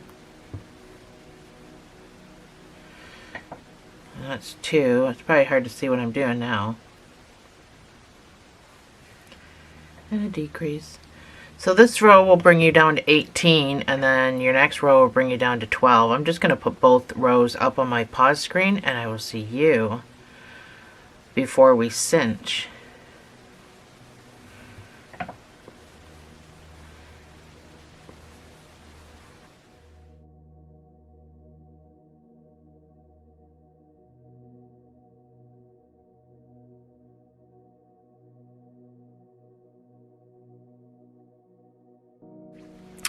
So that's what you should have left. This tiny wee little hole. Well here, let's fasten off. Oh crap. Just pulled my workout. Okay, let's fasten off. You know how high up this is for me? Like my arms are really raised. That's a big guy. Okay. Fasten off. Oh, that was high up. I got bad shoulders. So, you just need a cinching tail, essentially, and a weaving tail. So, let's stuff this. I can get the loop. Let's get that out of the way. Finish stuffing this guy till you're satisfied.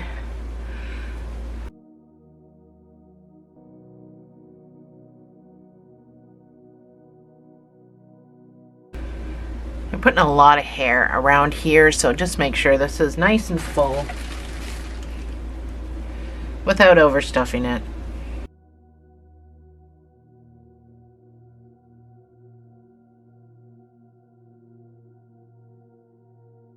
So,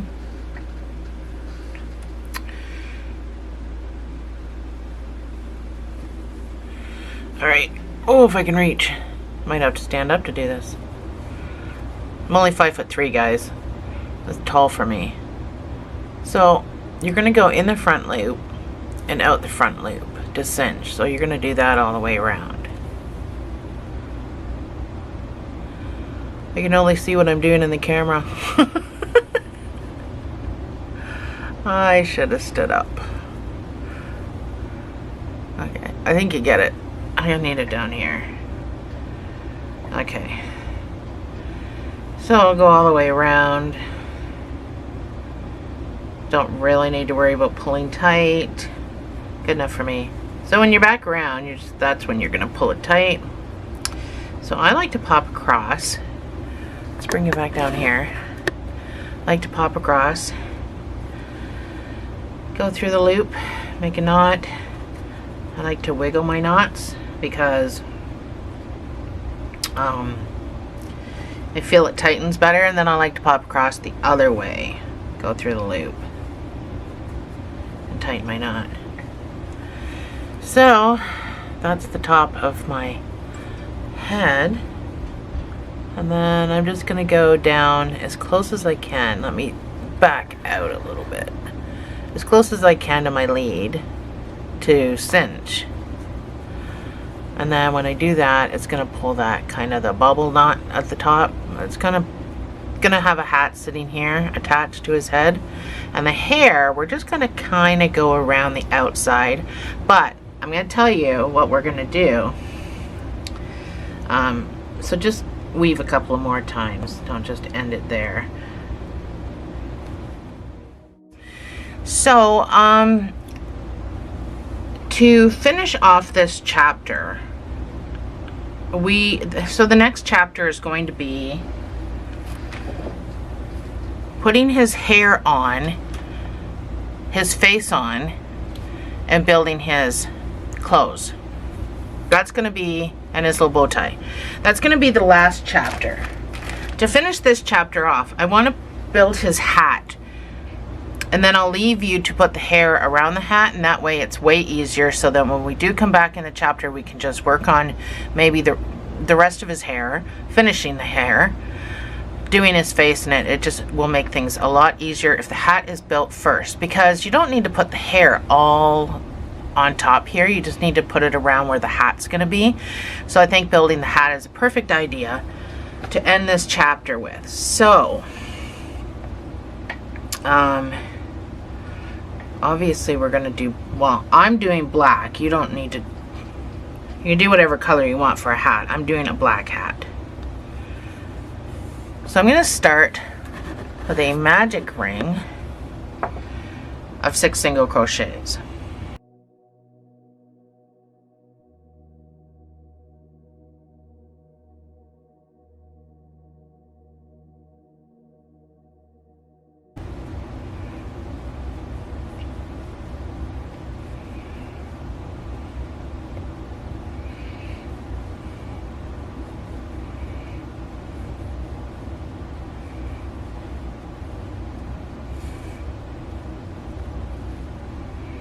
Your next round is going to be 2 single crochets in each stitch around. Again, we're building amigurumi.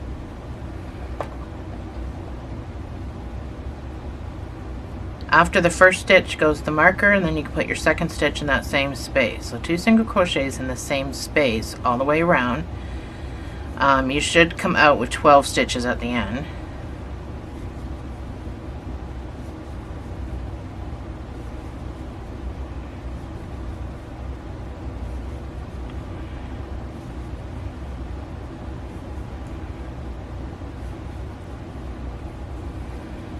Your next round is going to be 1 single crochets and an increase.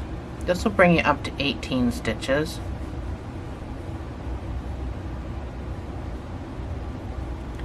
That's 1 single crochet and then your increase of 2 single crochets in the same space.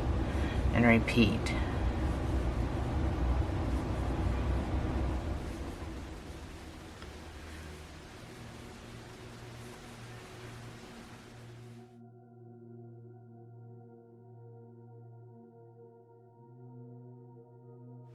Your next round is going to be 2 single crochets and an increase. This will bring you up to 24 stitches.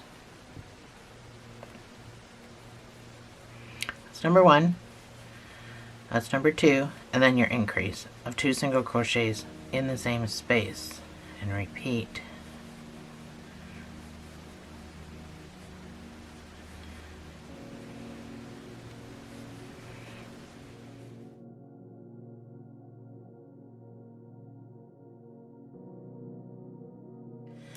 Your next round is going to be 3 single crochets and an increase.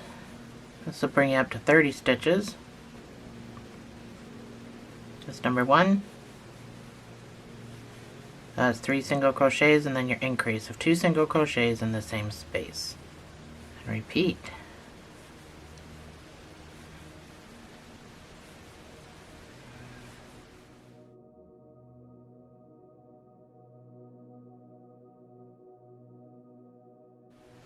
Your next round is going to be 4 single crochets and an increase. This will bring you up to 36 stitches. That's number 1. That's 4 single crochets and then your increase of 2 single crochets in the same space. And repeat.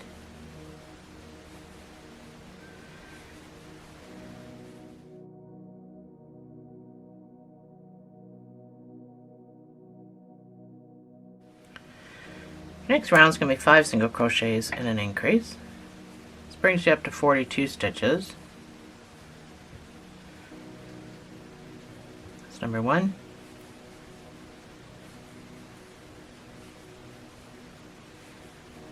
That's 5 single crochets, and then your next stitch gets the increase of 2 single crochets in the same space. And repeat.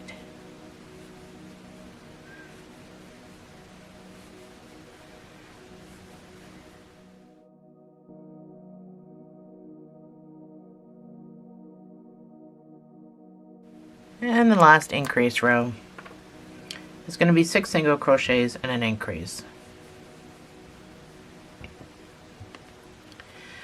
That's number 1.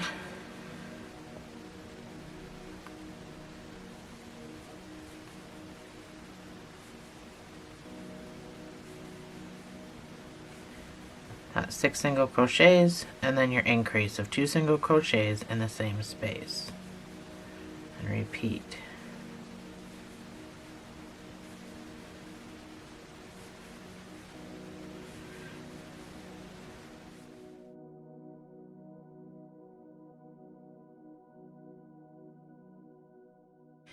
So this is what you should have. This is what it should look like. I know it's black, probably really hard to see, but it's nothing I can do about that. This little guy at the back, I like to just make a knot. I mean, I could have weaved it in, but it's just a hat. So push that knot all the way down. I wouldn't make it a tight knot because it'll just slip through the cracks and, oh, learn to work my scissors. And then I leave a little nubby when I cut it just so that it doesn't completely disappear on me because it could just pull right through. But so this is the tippy top of the hat. So we need to, my thing is twisted. All right. So we need to go into the back loops for this next round because you need to kind of take it from the top here. I get my guy. Keep grabbing him by the face, so his face is suffering. So this is the top that we just did. The back loops basically take, oh, let me zoom out so you can see what I'm talking about. So this is the top that we just did, this. So doing it in the back loops takes it from this to this, so that you get a hat that looks like that. So let's pour that. Move all my other stuff around. So I'll zoom back in here. So we're gonna go into the back loops. That's as far as I can go. So hard to see, but I'm sure you might be able to see if I do that. So that's the back loops, but you don't actually have to turn it over. So let me get my marker in and I'll show you some more. Let me turn my light up a little bit. Blunk, blunk, blunk. I don't want it to be too super bright. Not that much change there. So holding it like you are crocheting, these are your stitches right here. So we're going to go into this back loop. So you don't have to turn it around. They're all just right here. You don't have to turn it over or anything. They're all just right there. So the way I do it is I take this finger here, because that's the way I hold my stuff. But everyone holds their yarn differently. You could very well hold your yarn differently. I use my finger. So as I'm trying to go into that back loop, I just kind of push it on with my finger. I do it so quick, it's not really that noticeable, but that's what I do. That's how I get into the back loop so easily. So anyway, I know it's not noticeable. I'm using this part of my finger.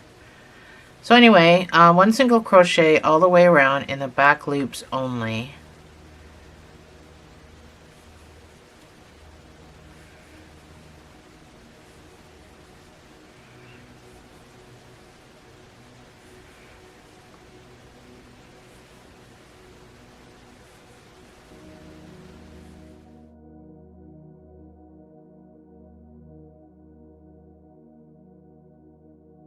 So now that we've got that back loop business taken care of, we can go back into our full stitch. For the next 3 rows, you're just going to put one single crochet in each of these 48 stitches, and I will see you on the other side.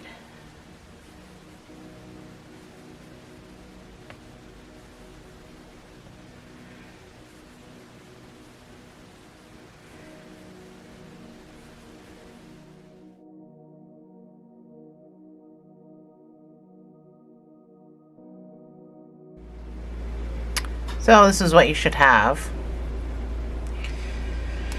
So we're going to start decreasing. We're going to do a 6 single crochet decrease, followed by a 1 single crochet in each stitch. So both of those will be on my pause screen. That's number 1.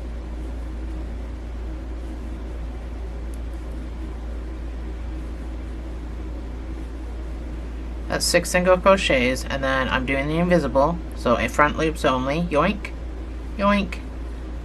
Pull through, finish the stitch, and repeat. So this will bring you down to 42 stitches.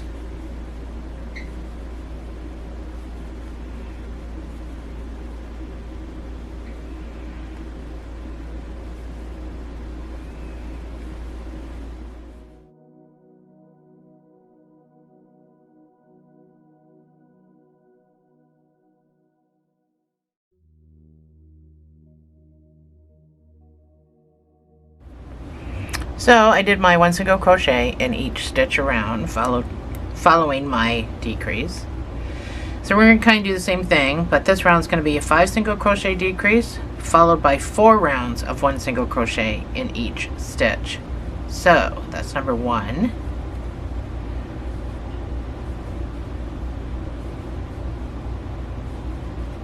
That's 5 single crochets, and then your decrease.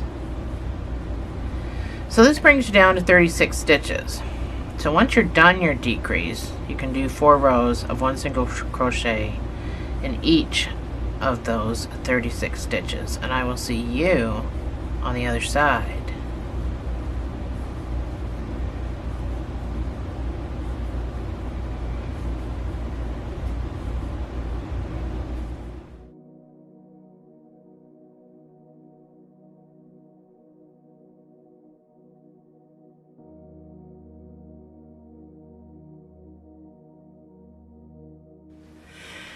So this is what you should have at this point. This is what your hat should look like. So we're going to do what we're going to do in the front loops. The reason we're doing the front loops, these guys right here, the reason we're doing the front loops is because we need to make the brim of the hat, and this is how we're going to make the brim of the hat. So we're going to increase in this row. We're going to do a 2 single crochet increase in the front loops only. So that's number 1 with your marker. That's 2, and then your increase is going to be 2 single crochets in the same stitch. So don't worry about stretching that front loop out. You'll never notice it. Once the next stitch goes in, it's non-existent. So don't worry about stretching it. So go ahead and continue your 2 single crochet increase all the way around. It gets pretty squishy.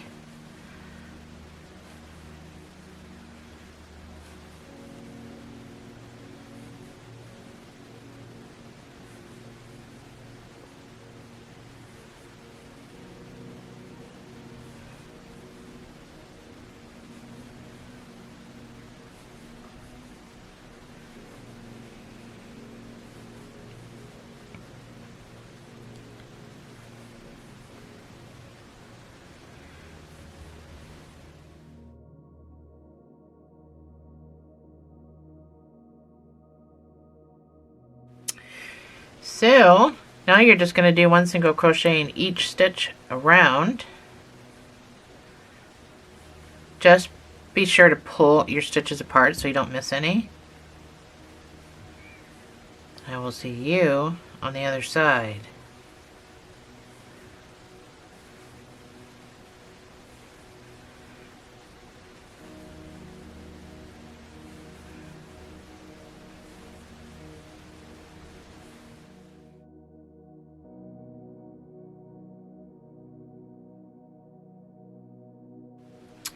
So you should have 48 stitches at this point. This is what you should have. So we need to keep increasing to keep building the brim bigger. So our next round is going to be 3 single crochets and an increase. That's number 1, 2, and 3, and then your increase of 2 single crochets in the same space. And repeat.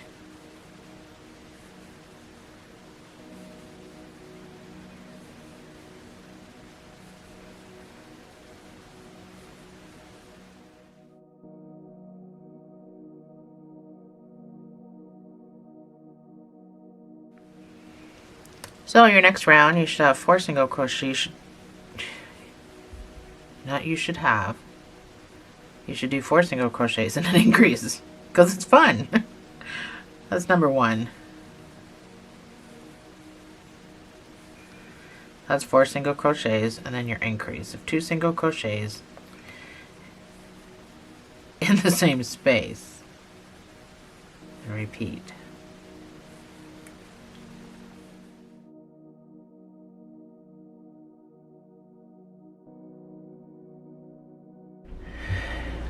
So this is what you have. 1 last increase row and we're done. So we're going to do 5 single crochets and an increase. And then you'll be able to fasten off. That's number 1.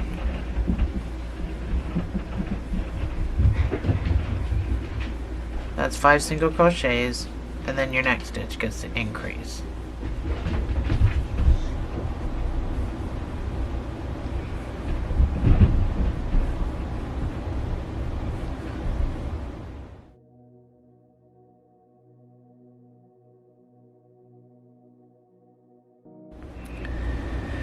So this is what you should have.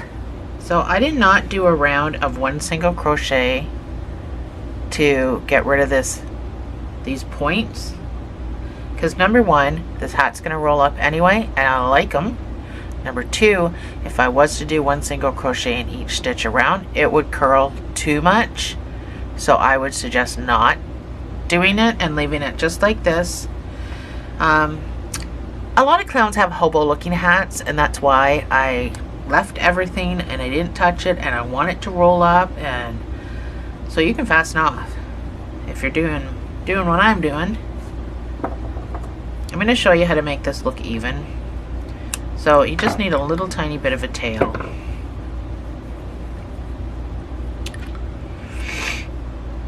It's just a trick I've never really showed anybody. It's really going to be hard to see, but from here I want you to go skip this stitch and go into this next stitch. Just go into it all the way and pull over, and then before you fasten off, go into the front loop of that stitch before you fasten off and pull. And that just makes it look like there's a stitch there, and it'll even everything up once you pull, and then you can kind of just pop through it and weave at the back, and that kind of makes everything look a little bit neater. I'll do it again in a lighter color somewhere in my videos, I'm pretty sure, but because doing it with black right now is a stupid idea. But yeah, if you just pull that, it just looks like a stitch now instead of where you fastened off. So just go ahead and weave, and then you're done your hat. So these front loops, when we went into the back loops to make the brim, some of these front loops I used to put hair in, but I'll show you that later. What I want to end the chapter off with is, now that you know where your hat's going to be sitting, you can do the hair all the way around. Just make sure you leave room for the eyes, the nose, and the mouth. But you can put you can start putting your, now that you know where your hat's gonna sit, you can start putting your hair in around. And then we'll come back and we'll do the front loops of this, and that way it looks like he's got, you know, bangs or whatever. I'll show you what I'm talking about as far as that goes. And grab my guy again. So I didn't sew his hat all the way on just so I could show you in the video. It's stuffed underneath here. I'm going to finish sewing it once my video is done. But I needed to show you in the video that I put my hair on like a bald man, right? So I put my hair on like a bald man, and then I put these and all the way around in my front loops before I sewed my hat on. But like I said, my hat's not sewn on entirely yet because of the video that I wanted to make. So that's how your hat rolls up. So it's kind of like a hobo hat, and that's the kind of look that we want. So what I want you to do for the end of this chapter is just start putting your hair in. So I'll show you that, and then we're gonna go. And my battery is gonna die, so I'm gonna change it. Okay, so this is what I used again for the hair. I've already showed this, but this is what I used for the hair. It's Woolies Thick and Quick, and the color is a pumpkin. So I used a Kleenex box, which is why I got a Kleenex box. But before we go start, make sure you have a big pair of scissors. Oh no, I can hang that back up. So make sure you have a big pair of scissors, because these little dinky ones aren't going to do the trick. So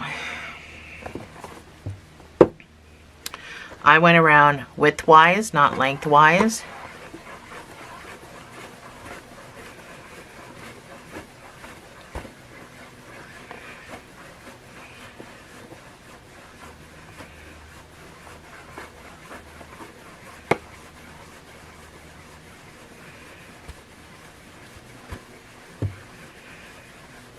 So go around as many times as you want. And then you're going to take this and you're going to cut. Now you're going to end up trimming your hair definitely you're going to end up trimming your hair. So once you've got some hair, if you don't want yours that long, you can just cut it in half. Save some of these you can use for bangs, these little end pieces. So I'm going to get my doll. Hook, doesn't really matter what size of hook you use. Get back down here. So, pick a row to start. I just picked them up by the frickin' nose that time. So, I would suggest, so this is all mine. I literally started from the color change. 1, 2, 3, 4, 5, 6, 7, 8th row. 8th and 9th row, because I'm on the post, right? And I went up 1, 2, 3, 4, 5, 6 rows worth, or 5 or 6 rows worth of hair.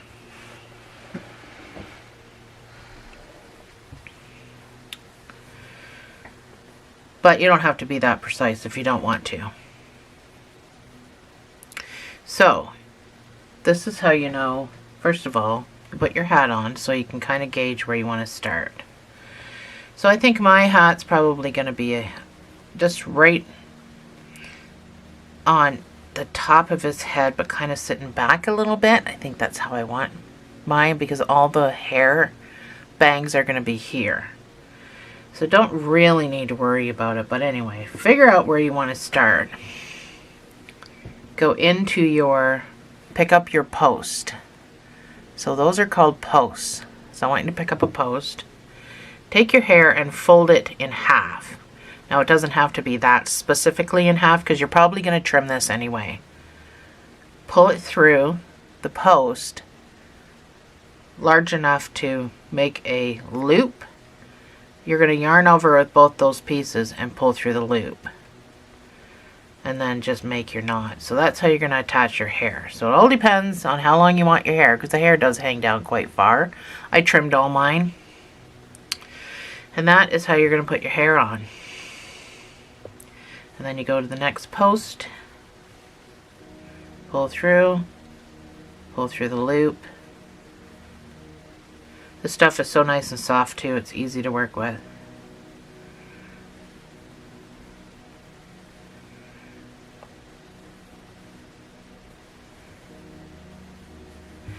And that is all you're going to do.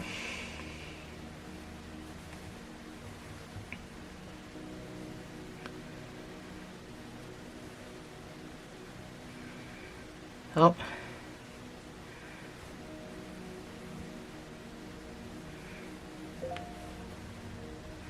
So do that while we're gone, and then when we come back in the next chapter, the last chapter, we will perfect our hair. We'll do the hair in the hat, put the hat on, and then do the rest of the video. So that's all I want you to do. So you're going to have to come down, right? Come down as far as you want, but I mean, the hairline also comes in a little bit, and that's what I did. I kind of came in on a diagonal. Kind of came in on a diagonal with my hair line, but it's your project. You can do whatever you want. I'm just making suggestions. You also don't have to put it on every single post. You can skip a post. It's thick enough. I'm sure it'll be perfectly fine.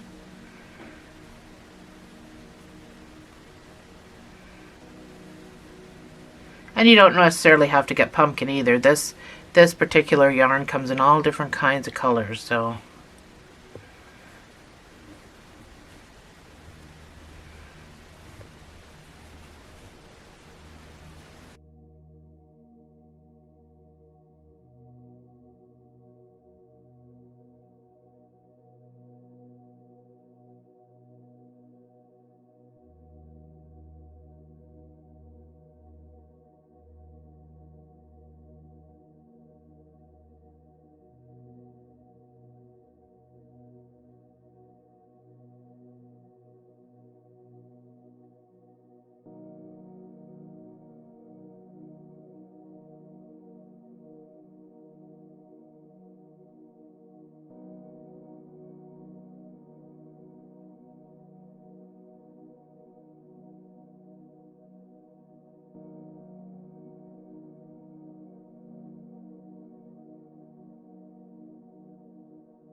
So when I get down further in the head, I start skipping a post because it doesn't need to be that thick down underneath, because this whole rest of the hair is going to be covering it. So I'm doing 2 rows at a time now and skipping posts.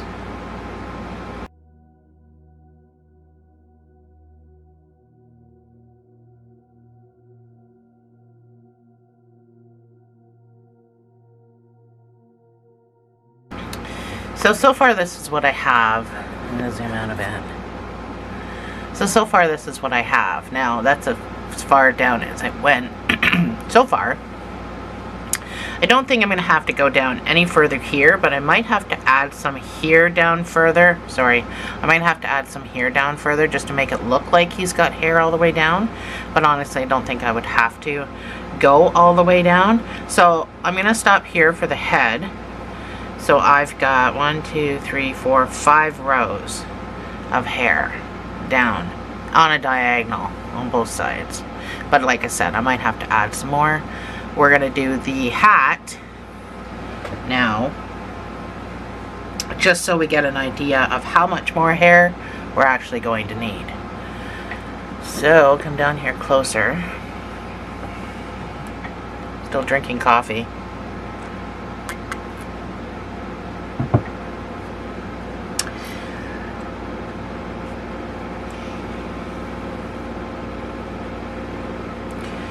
You still do the same thing. You still fold your hair in half. Now these ones don't need to be this long, but you're going to find your front loops. So we had done a row of back loops, which leaves all this ridge here. You see this ridge? That's all your front loops. So you need to find your front loops from that row. Or no, sorry, this would be the back loops, because we used the front loops to make this would be all your back loops. So you're just going to find your back loops, and you're going to do the same thing. You're just going to pull your hair through like you have been on the head. You don't need to do every single one. I did just because I like the bulky.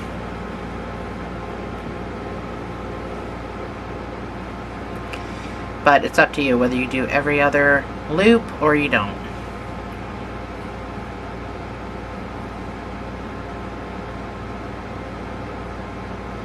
Yeah, that one's a little close. Sometimes they can get a little squishy. You might want to skip one.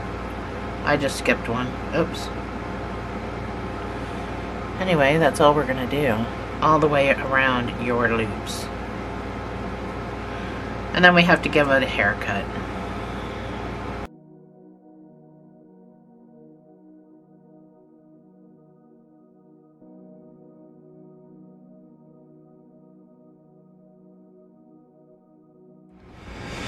So that's my hat.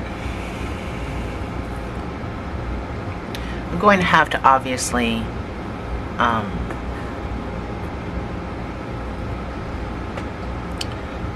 give him a haircut. I gotta give him a haircut for his hair on his head too.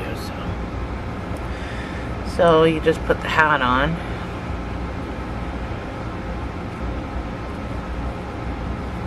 Oh gosh, sorry, it's hard to do on camera.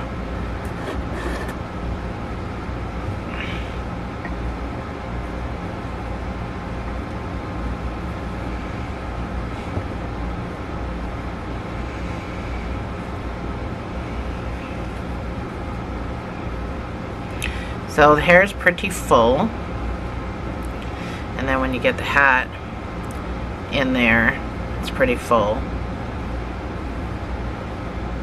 So we need to sew this hat on, and then we can do the haircut.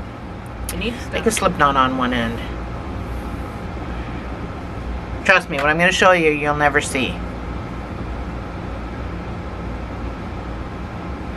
So you're going to sew the hat on however you want the hat sewn on.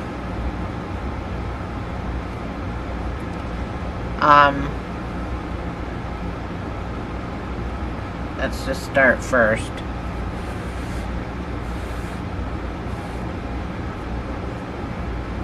By going through that slip knot right here that you made. When we pull this, this will never be seen. So I'm not into the doll yet. I just went into the hat. So figure out how you want your doll. Like I said, I wanted mine to sit back off the head a little bit. So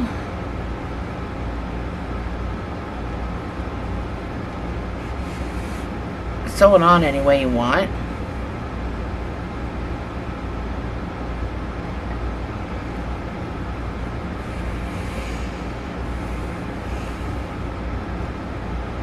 So I'm right in where my hair is attached. That's where I'm sewing, because I want the rim of my hat to roll up to a certain degree. So right now that's where I'm sewing. When I get past the face, I'll probably sew it on a little differently, more up here. But right now in the face area, I'm about where the hair is because I can see the orange through.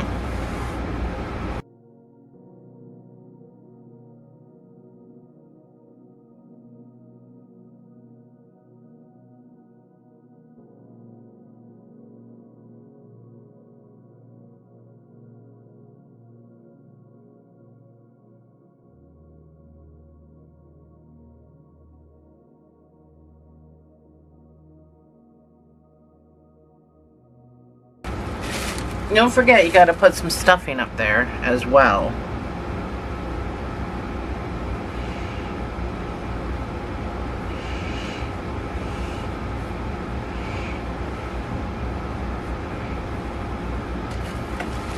But I wouldn't overstuff it because, again, it's supposed to look like a hobo hat.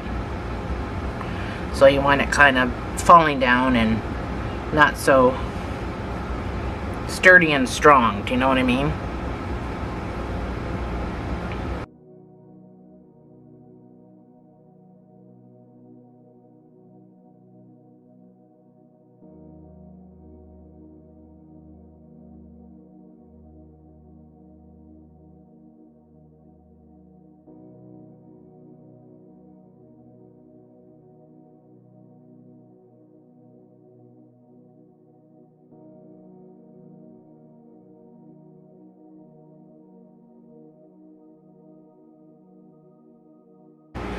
I'm back around with my little tie thingy from where I started. This is my sewing thing, and this is where I started. So I am going to tie these two together before I weave. And I know you can see the orange through, but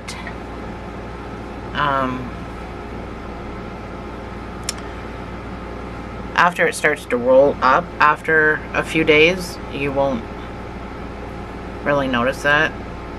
But you can put a band, probably ribbon or something around. So I just pulled that through and up. I'm going to do the same thing for this after I cut it.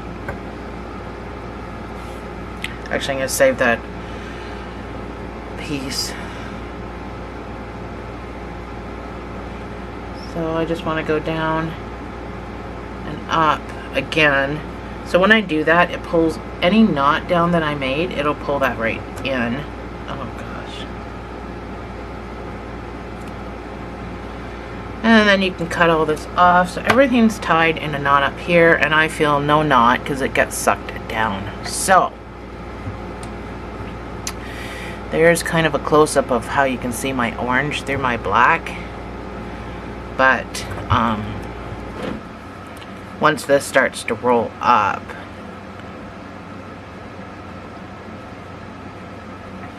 and I don't really care personally because it's hair underneath the hat. So my hat's crooked, as you can see. I kind of made it a hobo crooked hat, and that's just what I did with the stuffing. Like, I mean, I can move it around and make any shape I want, but I kind of like the hobo hat look for the clown. So he's got a lot of hair here. So to kind of determine, we need to give him a haircut. So you can do anything with his bangs. I'm just going to kind of make them off to the side bangs.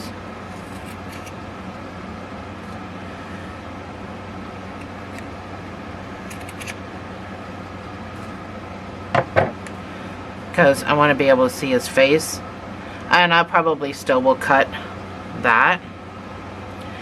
And then as far as his hair, I might do this over a garbage can, but as far as the hair, so it doesn't look like a girl, I'm probably just going to snip off maybe at the shoulder. So I'm going to do that over the garbage can. I'm going to give it a haircut, and I will be right back. So you go ahead and give yours a haircut, and then I'll meet you back here. So that's mine. I gave it a chop job, so like these are really short here, these are longer. Like I just pretended I didn't know how to cut hair. Those are short, so it just sticks right out. It's just crazy hair.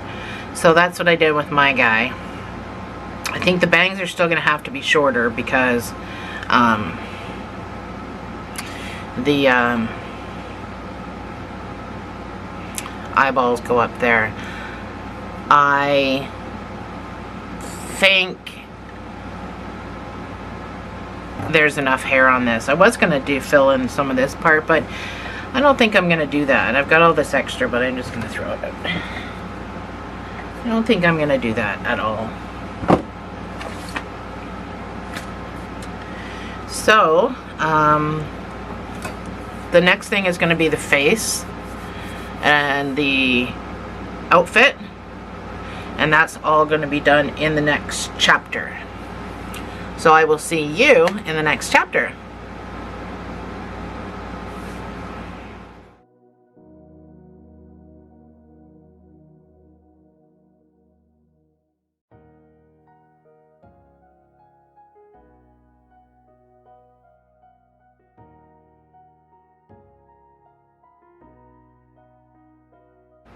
So let's do the nose.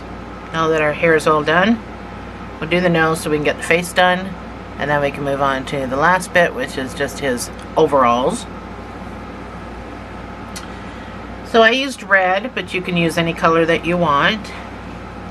This color is from Craft Smart, and it is tomato color. So I'm not going to use my red background.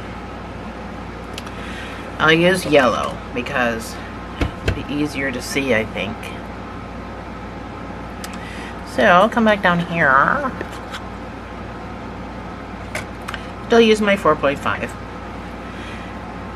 So this is super duper quick and easy. You're going to make a magic ring of 6 single crochets.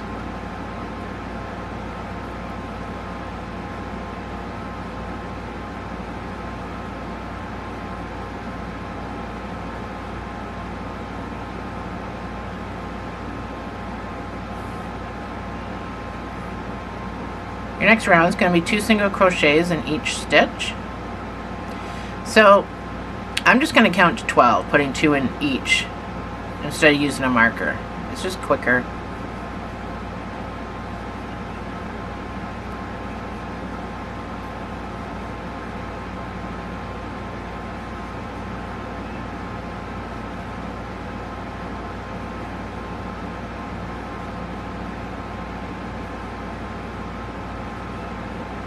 That's my 12. Next 2 rows, you're just going to put 1 single crochet in each of these 12 stitches, so I'm just going to count to 24.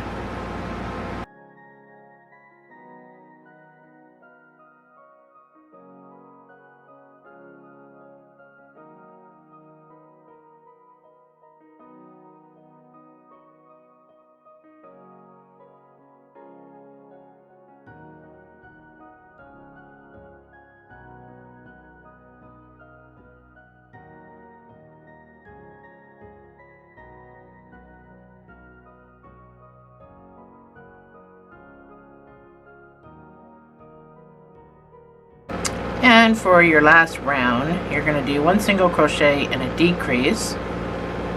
So you might be comfortable with your marker, but really you're only going to do it 3 times. But that's 1 single crochet and then your decrease.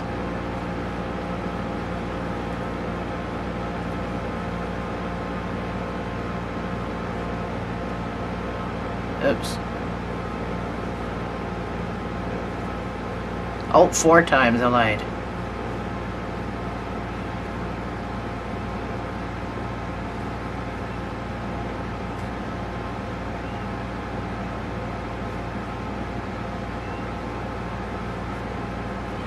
That is it. That's your nose. So you can fasten off. You're going to need a sewing tail.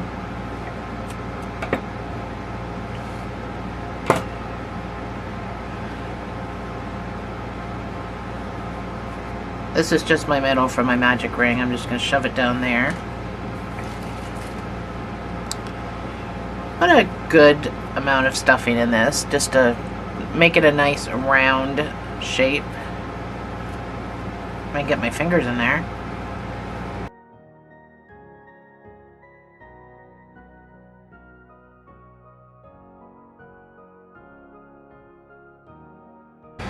Oh my gosh, I have 2 left hands today.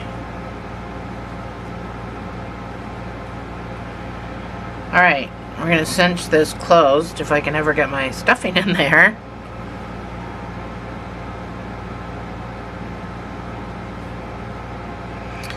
So you're going to go in the loop, in the front loop, out the front loop, just like we do with all of our other cinches. All the way around.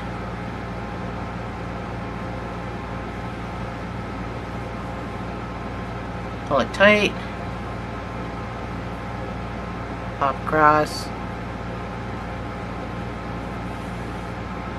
Make a knot in that loop.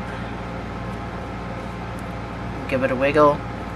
And then, as usual, I like to come across the other direction. Make another knot. Give it a wiggle. And that is my nose. So once you determine where your nose is going to be, then you can determine where your eyes and everything are going to be, and your mouth. So, just sew on your nose.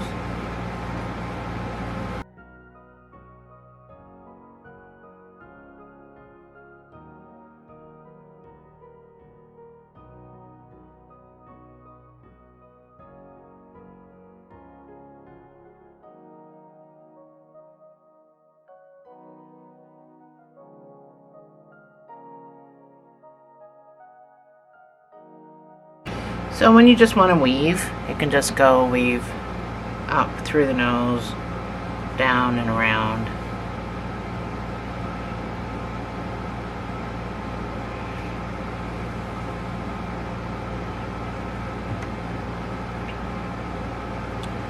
I'm going to make a knot as small as I can push it down.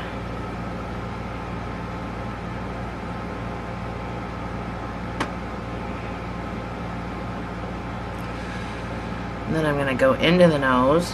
So when I do that, I pull that knot right down inside the nose so nobody will know it's there, and it keeps it nice, and I hope I was on camera for that. Keeps it nice and safe. So that's my nose.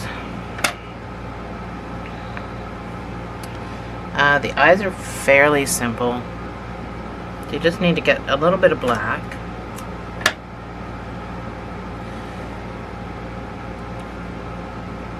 Do the mouth first, and then we'll move up.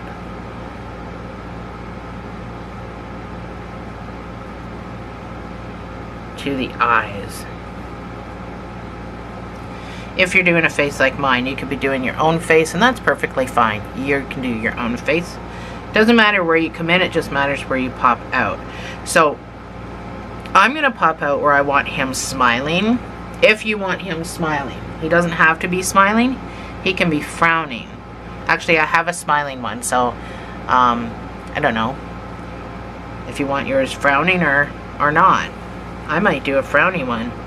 Anyway, wherever you want your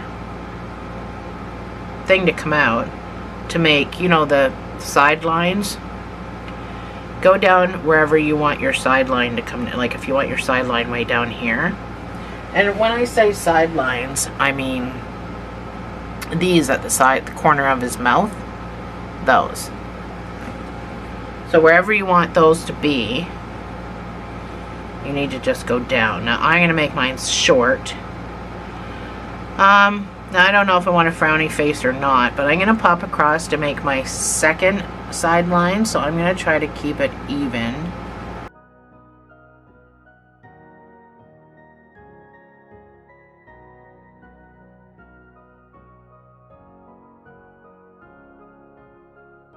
So I want it to match on this side, so I'm going to pop across over here.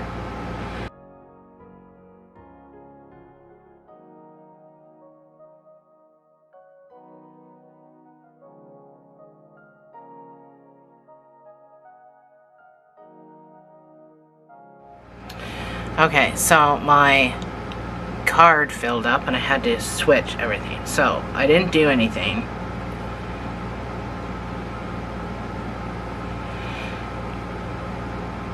So to come across with a smirk, even a big smile, or whatever you want to do, wherever you want to come across, pick up some hairs.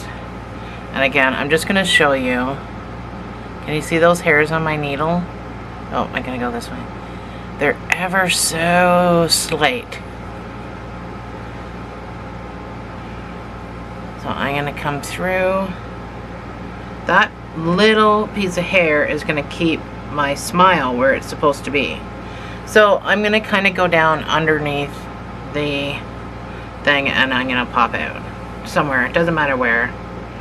So that little piece of hair, and nobody's even going to notice it as it being there.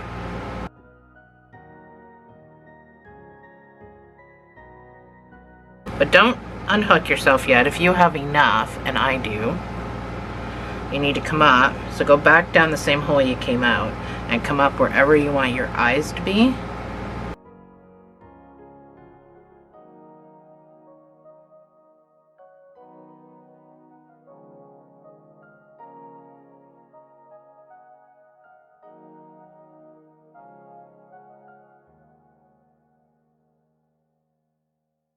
Oh, you can't even see me. Go back down this hole, and then you're just going to pop out wherever. I'm just going to pop out in the hat because it's black. And you make your second crisscross eye. So that's all I did for my face. So I just popped out into my hat, but I still want to kind of make a little bit of a knot. Sorry, this is very difficult to do on camera.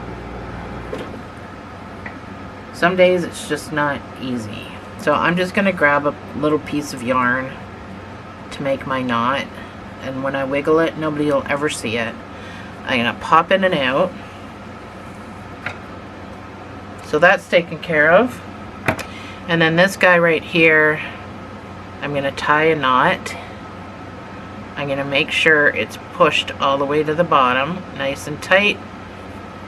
So I don't want it super duper small because the whole reason for this is that knot should get stuck in the stuffing. So it needs to be not super duper tight. Cut it off, leaving this little nubby, and then poke it down right into the stuffing because this is a white face. You don't want to see that black.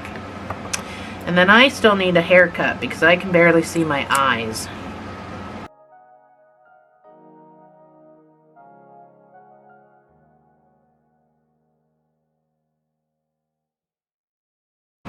The last thing to do is the overalls, and then we are done. So I'm going to use this purple color. This is from a neon collection. I don't remember the color name. I've had it for a while. This is what I used to make my Barney, and something else just recently actually. But I figured it clashes with all the colors that I have, so that's why I'm using it, because it's going to look horrible. So he's going to look like a clown, right? So anyway,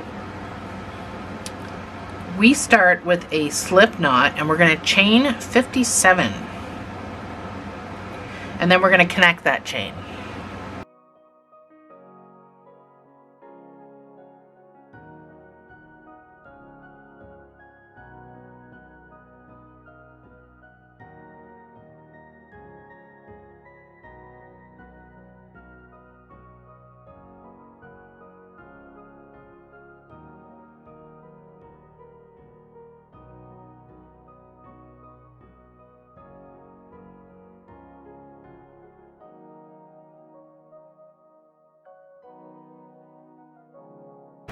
So that's my 57th chain.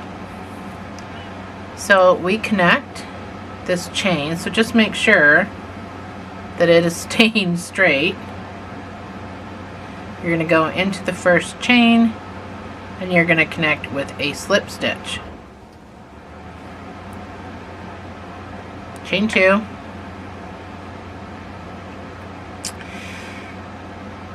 So all you're going to do is put 1 double crochet into each chain around. You should have 56 chains because the one was still on our hook. So you're going to do 56 double crochets all the way around.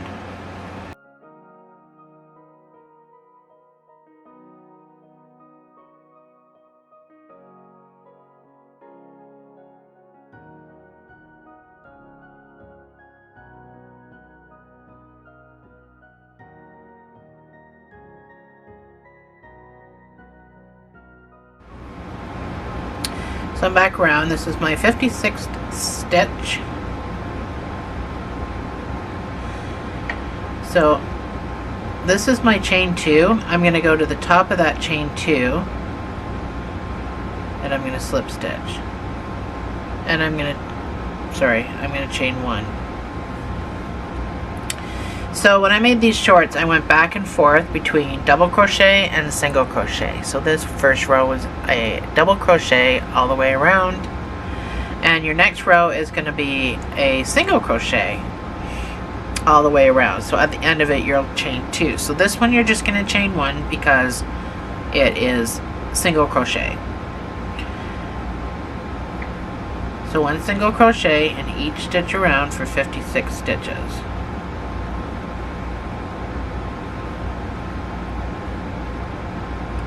If you wanted to mark this because it's so shallow, you can do that. This is your chain 1 space, and that's what I would mark if you wanted to mark that, is your chain 1, because that's what you're going to slip stitch into.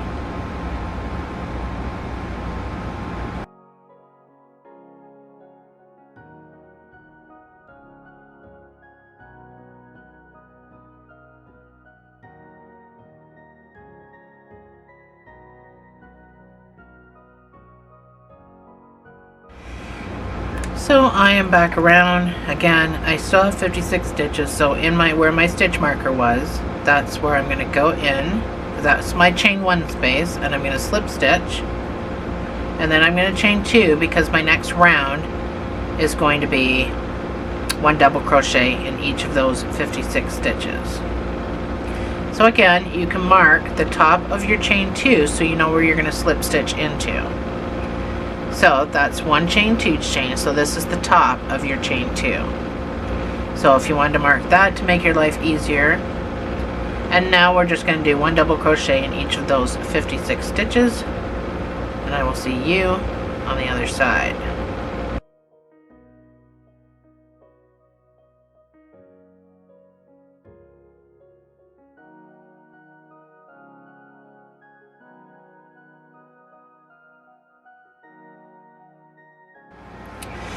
So I am back around. I've got 1 more stitch to put in. And I marked where I'm going to do my slip stitch. So you don't even need to remove that if it's easier for you to just do the slip stitch around it. We're only chaining 1 here because our next round is going to be the single crochet. So that chain 1 you can mark with your marker.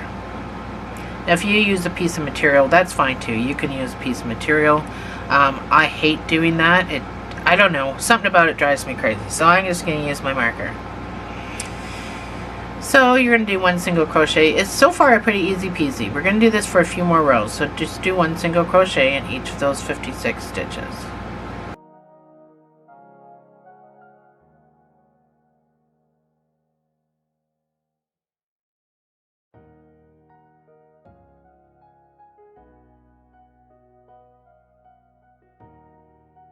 So I am back around. I am going to slip stitch into that chain 1 space, and I'm going to chain 2. Because the next round is going to be 1 double crochet in each of those 56 stitches.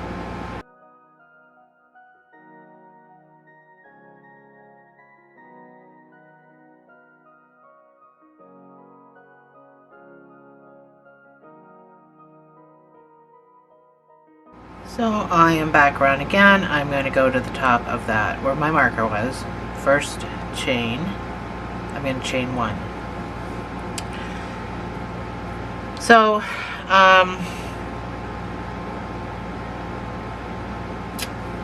we're going to soon be separating the 2 legs, like we're going to be making the 2 legs. So this last row of single crochets is going to be your last row before we start doing different things. So just make sure that you have 56 stitches, because that's an even number that I need to be able to divide into. So this last round is going to be just 1 single crochet in each of these 56 stitches. So make sure you're counting this row and make sure you have 56 stitches.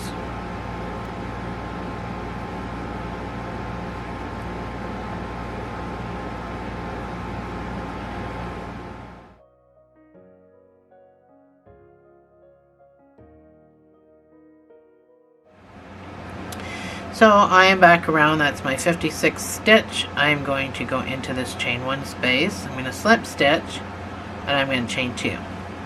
So we need to start making legs. So 28 stitches to make the legs. So we have 56 stitches, and so that's the divided by 2. We're going to put our first double crochet. We're doing this separation in double crochet. So our first one goes into that chain 2 space. We're going to count that as number 1. So it should be in the same space as your chain 2. Count that as number 1 and do 28 double crochets.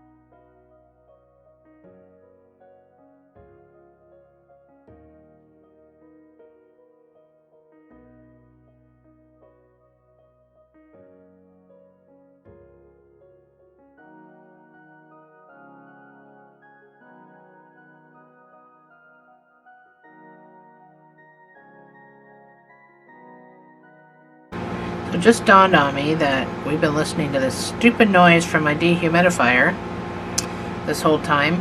I'm used to hearing it, so I never think about, sometimes, for the most part, I turn it off. I'm going to go turn this off. That's your 28 stitches, so when you put it back down, it should be even with the row before. Alright, I turned that stupid thing off, so, oh, it's so much quieter. I don't hear it. I'm so used to hearing this dehumidifier run, because most of you know, I'm in the basement. That's where my part of my basement is renovated. Like it's got walls and carpet and stuff like that. So, and then the other part is still like a basement, concrete floor, washer, dryer, fridge, you know, furnace is in there. So I've made my studio the renovated part of the basement. However, I do have to have the humidifier running, and sometimes I forget to turn it off. So I apologize. This chapter so far has probably been quite loud for you. So I've done my 28 stitches. So this is what it should look like. You should be pretty much even with your, like, make sure where you started is in the middle, right? So this should match. If you've done everything right, those should match. You're going to skip 28. 2, 4, 6, 8, 10, 12. 14, 16, 18, 20, 2, 4, 6, 8. Let me count this way so that it's easier for you.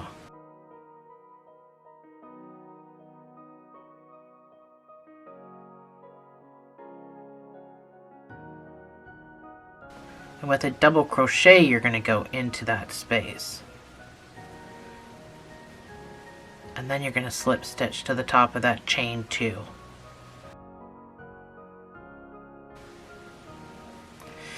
And then you're going to chain 1. So this is the start of our leg. So now that we've done this, this is the only side we're going to be working. Excuse me. And then after we're done building this side, we're going to reattach and we're going to do this leg. So that's how it's going to play out. And my computer just jumped around and I lost my spot. Alright. So, all you're going to do now is put 1 double crochet. And I know we just did double crochets, but we're going to do 1 double crochet in each stitch around.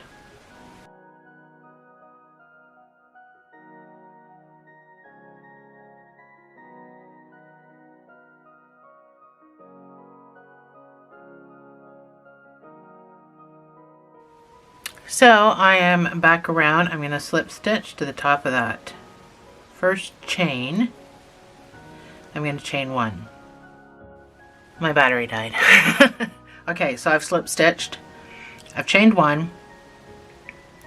Starting in that chain 1 space, you're going to start 1 single crochet in each of those 28 stitches.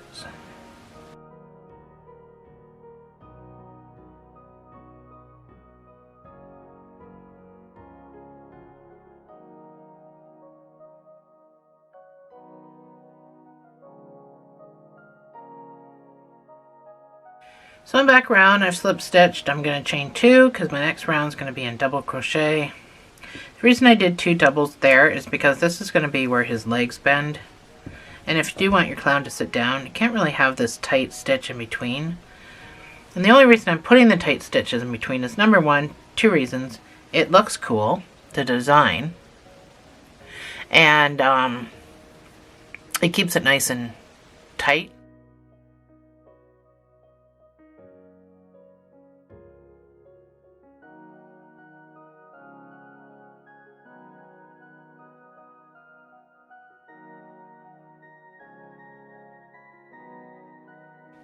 So we're basically done our leg. I'm just going to put a rim, like trim, around the bottom part. So first I want you to slip stitch into the top of that first chain. You're going to chain 2. So we're going to skip the next one. Generally we would put something into this chain 2 space, but we're not. We're actually going to, we're not touching that. We're going to skip this next one as well. We're not touching that stitch as well. We're going to go into this stitch. And we're going to go in with a single crochet. So pull up a loop. And then I want you to twist it.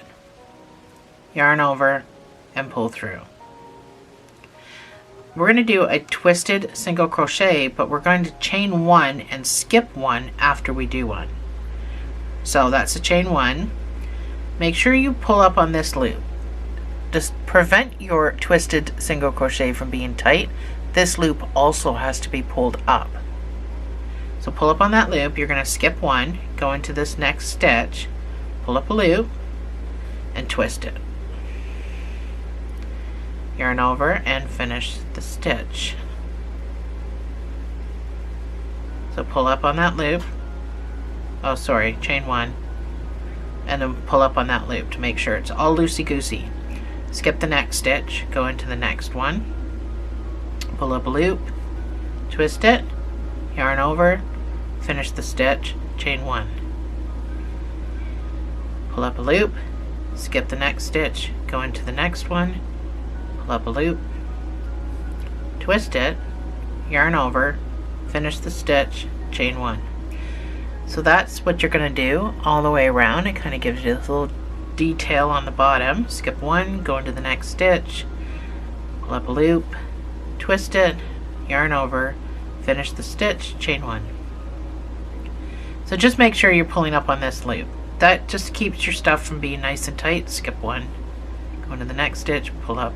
So now you got to make sure both those loops are pulled up high, twist it, yarn over, finish the stitch, chain 1. So keep repeating this all the way around, and then we'll move on to building the other leg.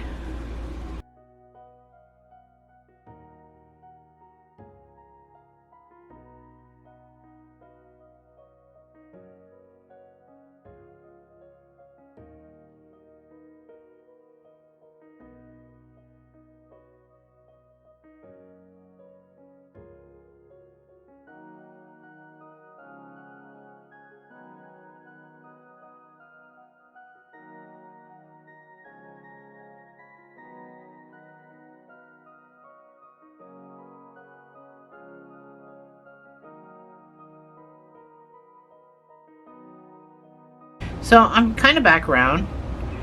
This is my slip stitch spot, and I'm going to use it to put my last stitch in there, because we're fastening off, so it doesn't really matter. So after you've done your single crochet, normally you would skip one and go into the next one, but as you can see, it's already there. So you can kind of stick your thing anywhere. I just went into that space right there. I just went into the space. You don't have to go into a stitch or anything. Fasten off.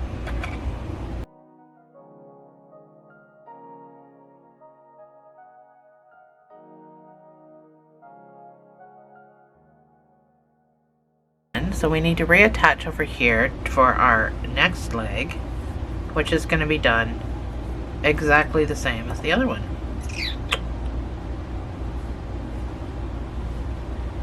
So we crochet in this direction.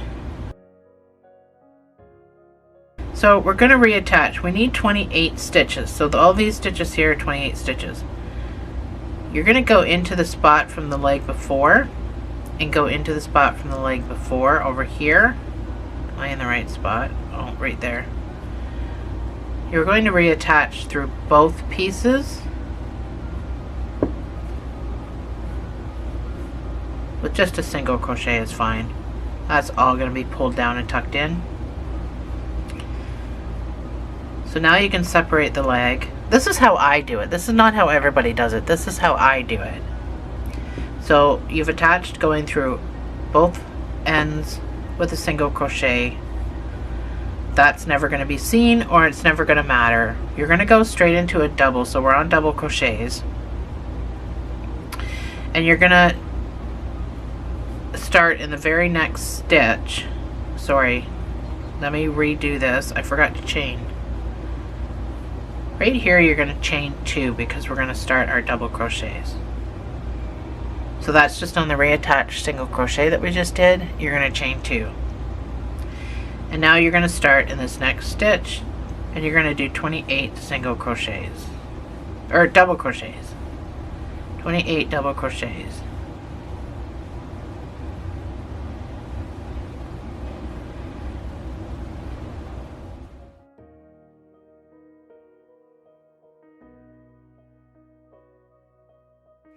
So I am back around. I'm going to slip stitch to the top of that chain 2, and I'm going to chain 1.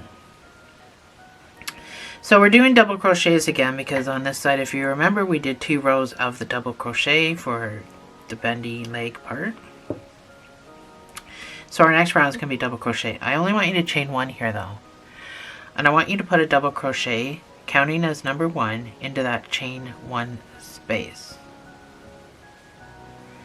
And continue all the way around with your double crochets.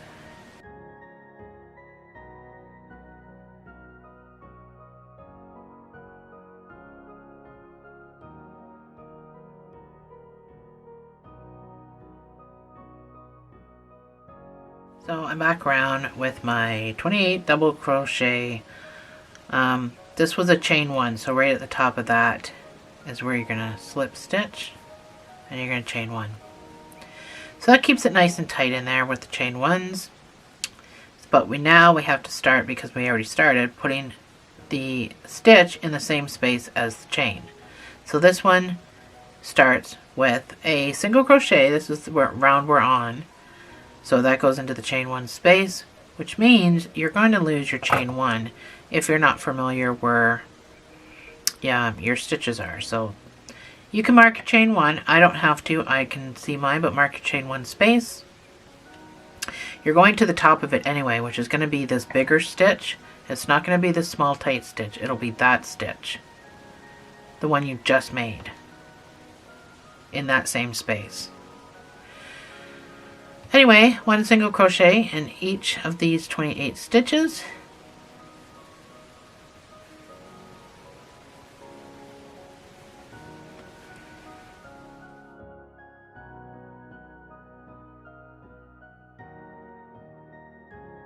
So that's my 28 single crochets. This is my chain 1 space. I'm going to go to the top of that chain 1 space. So in this bigger stitch. And I'm going to do a slip stitch. And I'm going to chain 2 for my last final row. Well, it's not the final. I got to do the twisted single crochet over here, but it's my final round. So let's just chain 2. It's easier to get into it with the twisted part after the twisted part, but you're going to put your chain or a double crochet in that chain 2 space. So you share the space. This helps with the seam too. You're not going to notice the seam as much. And do your 1 single crochet in each of those, or double crochets in each of those 28 stitches.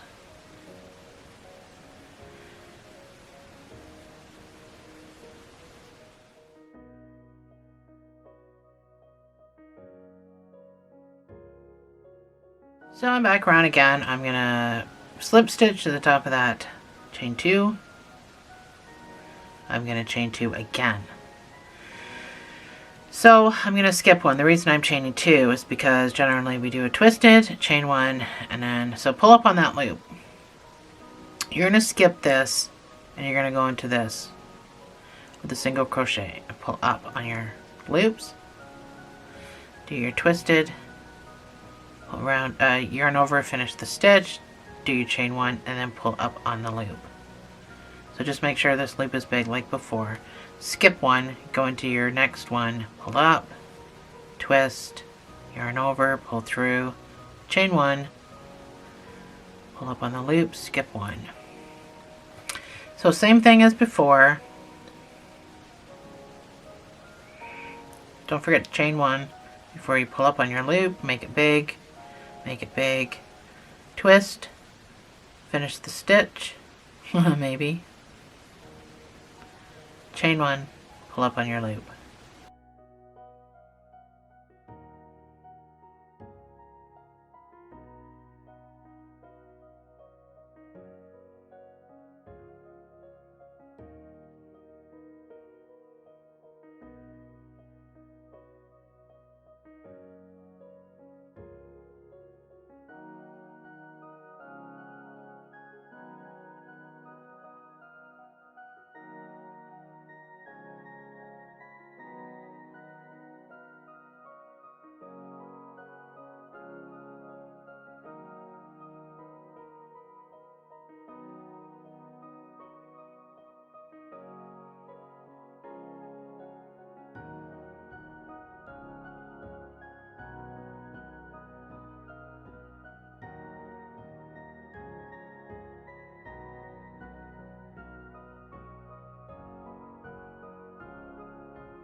So this is my chain space. That's why it's so tight. So just like before, I ended up in my chain space. So you can go into any space at this point and fasten off like before. And we're not done. We need to come back and reattach back up at the top. But in the meantime, let's take care of all the stuff down here.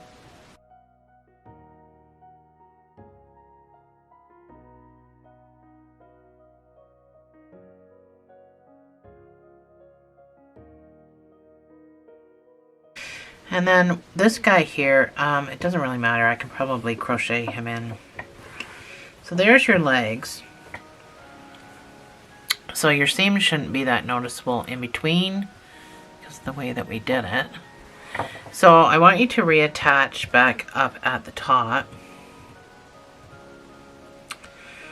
We're going to do our flower.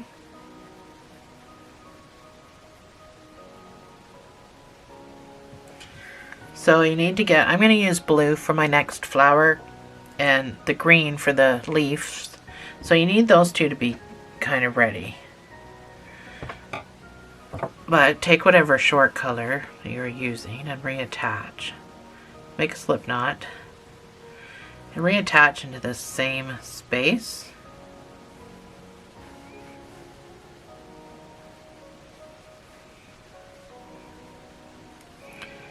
I'm just going to reattach with a single crochet. So we're going to do 37 single crochets. That's what you should have. Well, no, you should have 56. 37 is what we're going to do before we get around to build our flower, is 37 single crochets. So don't count where you just were. So you're going to go into the next stitch, if I can get in there. So keep in mind, this was a chain, so it's going to be quite difficult maybe to get into some of these. Just do the best you can because this was a chain. So you need to do 37 stitches.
This is my 36th stitch. So this is 37. I'm going to finish my 37th stitch with green.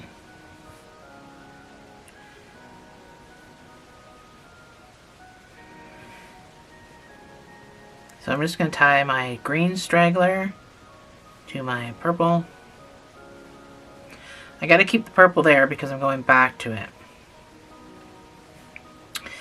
So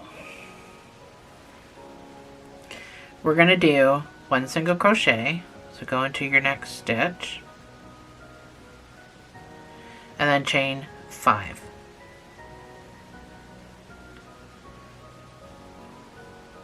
Go back down into the same stitch and do a single crochet. And now chain 7.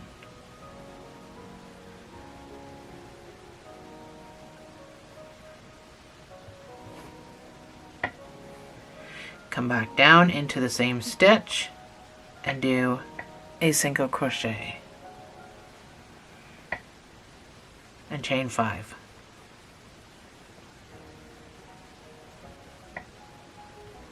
Come back down into the same stitch and do a single crochet. You're going to finish this single crochet with your short color. So I'm just going to bring up my purple. I'm going to let my green drop behind here. I'm holding it with my finger now. And I'm going to finish this last stitch with my purple. So you can just kind of give your green a little bit of a tug down. Bring him around, and I want you to weave him in. It's only a few stitches. It's just to kind of keep this nice and tight. And then you're going to continue for 18 stitches around to your marker.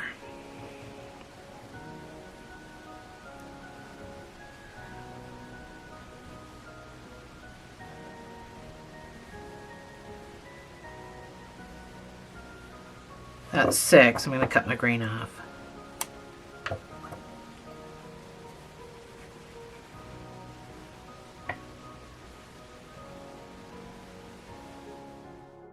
So this is my 18th stitch. My camera keeps shutting off. this is where we reattached.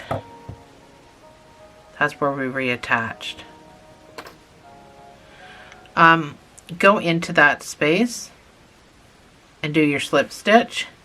These two get tied together anyway, so it's not like that reattached spot's going to come undone or anything. And then from here, we're going to do a different sort of a stitch. So I just want you to chain one. We're going to do an extended single crochet. So I don't mean you're just going to pull up, which is also an extended stitch, just pulling up on the loop. But I mean an actual real extended single crochet.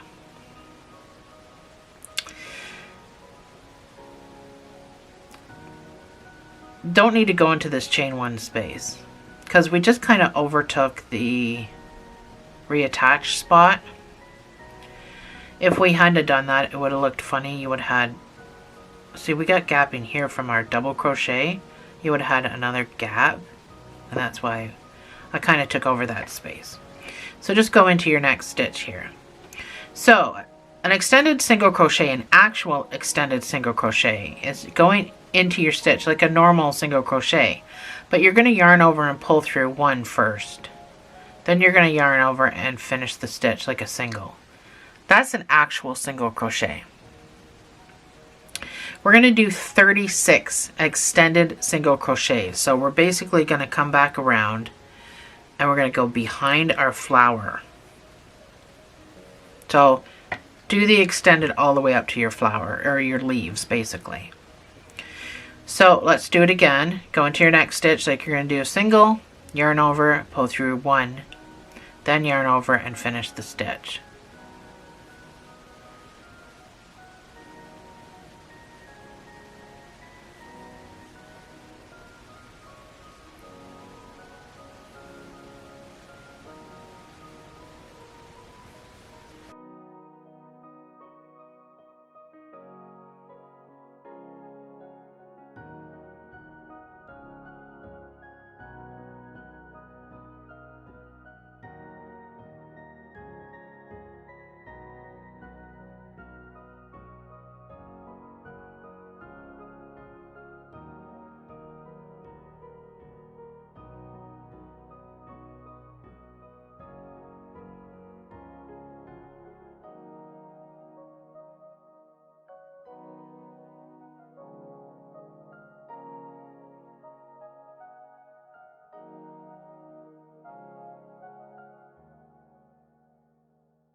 So that's my 36 stitches.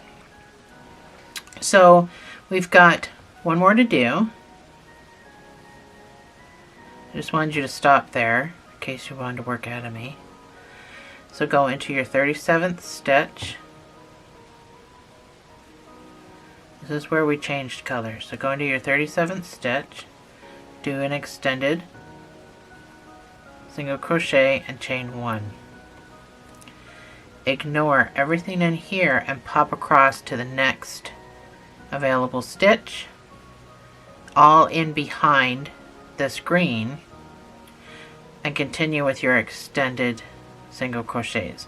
So we're going to come back around and fill that space right there, so it's not always going to be a space.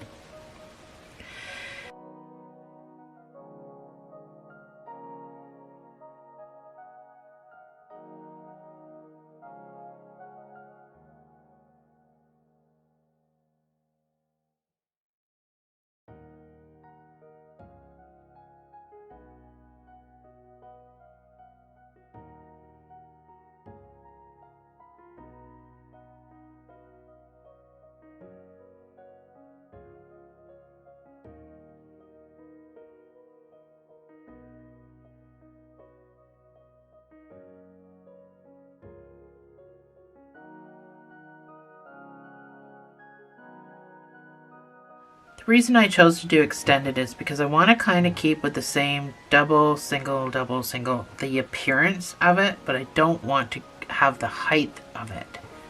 So that's why I chose to do the extended single crochet there, if that makes any sense to you. And I guess you can't really on camera all that well. So you still kind of get the appearance of what we were doing here, just not as tall. So I just want you to slip stitch to this first chain,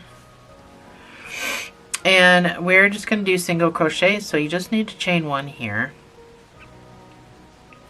and you're going to do 36 single crochets basically all the way around till you get to this space, and this space is where we're going to put our flower. So you're going to need your flower color. Mine is going to be this blue because it's super duper pretty. So I will meet you around.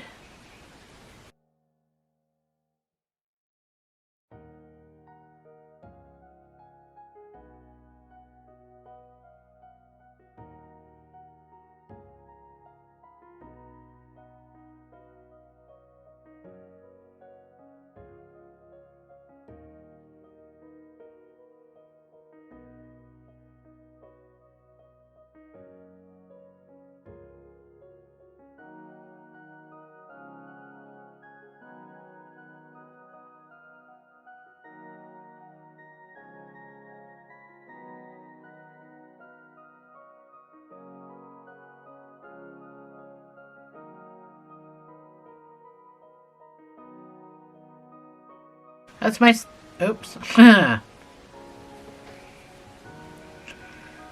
So this is my 36th stitch. I'm not sure how. I thought it was 37, but anyway.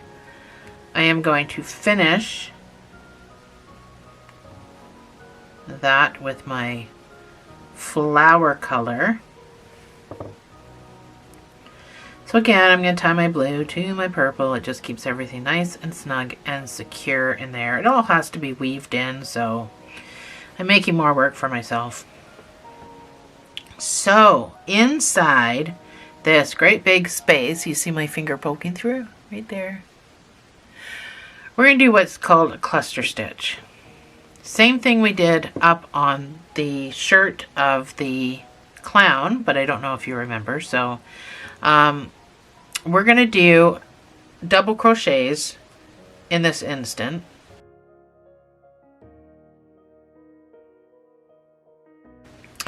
The number I chose to do is 5. So in here you're going to do 5 double crochets, the full stitch.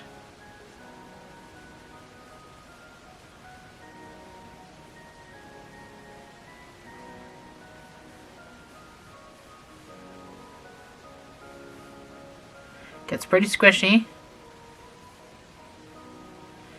So that's 5. You're going to pull up this loop and remove your hook. You're going to come over here to the first loop the first stitch that you made. You're going to put your loop on the end of your hook, so pull this tight. Not too tight, because you want to yarn over, pull through that loop, and then pull through that stitch. And then normally you would secure that with a a single crochet. However, we need to change back to our purple or whatever color you're using. So I'm just going to kind of drop that.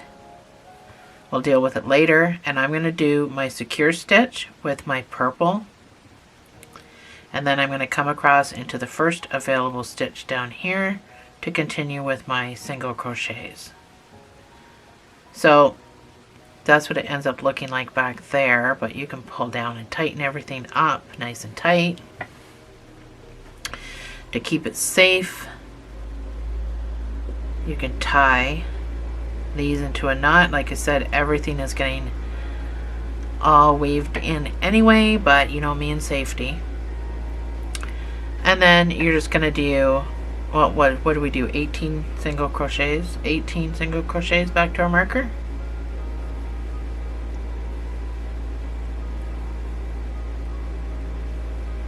That's 6. So that's your flower on your shorts.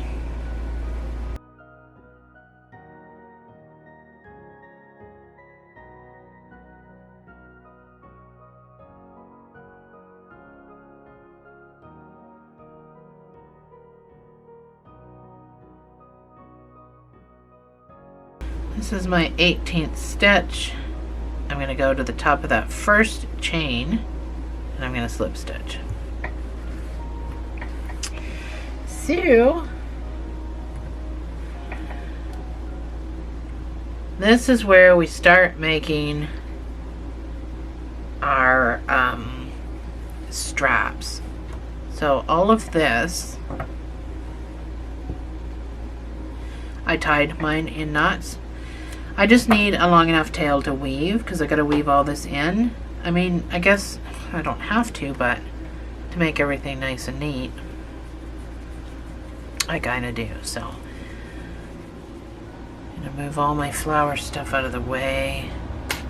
Let's get everything else out of the way. From here, you're going to chain 41.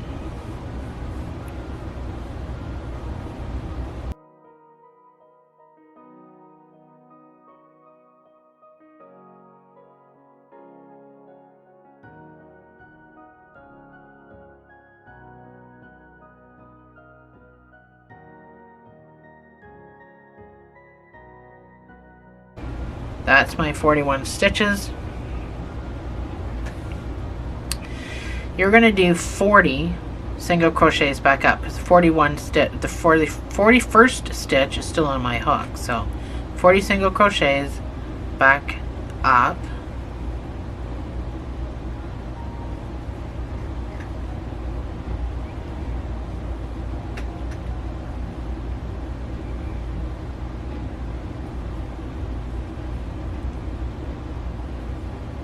And for the next 3 rows, you're just going to kind of go up and down.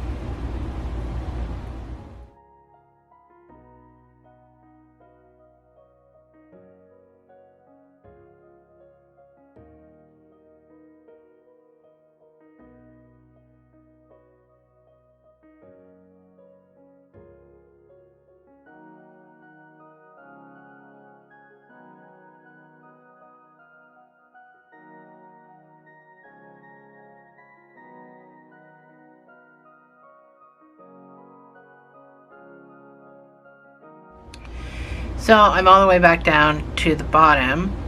I want you to put a single crochet into this next stitch and then turn.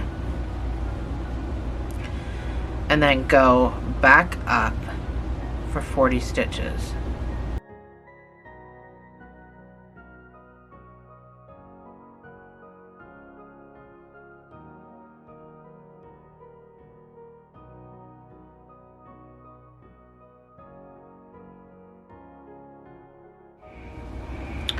I'm back up at the top again, so I'm going to chain 1, I'm going to turn, and I'm going to go all the way back down.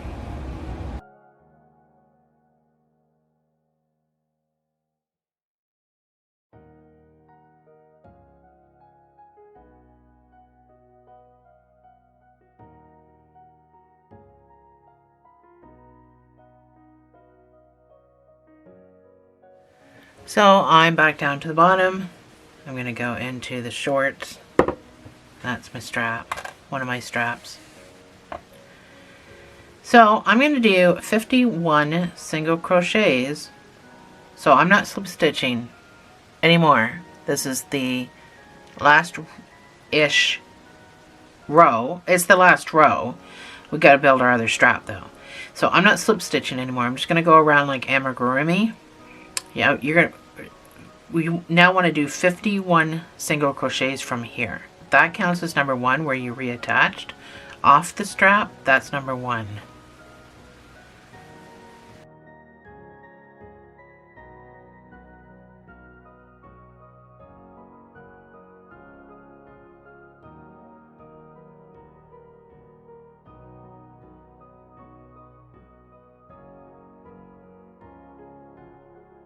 This is my 51st stitch.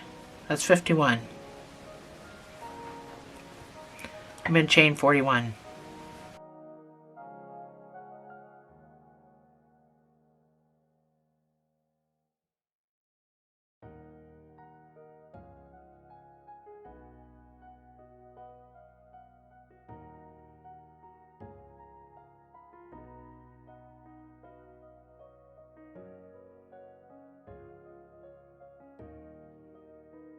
That's 41 stitches.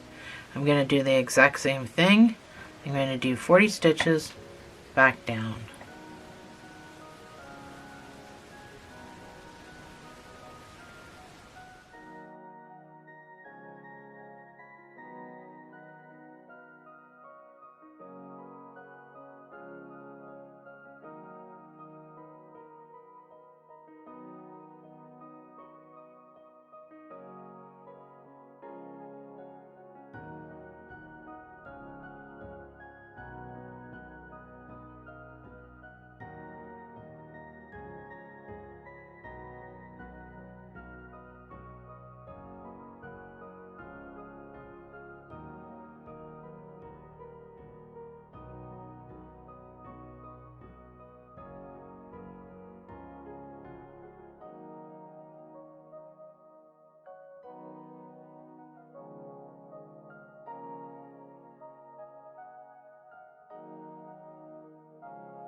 So I'm back down at the bottom, and I got my last stitch here.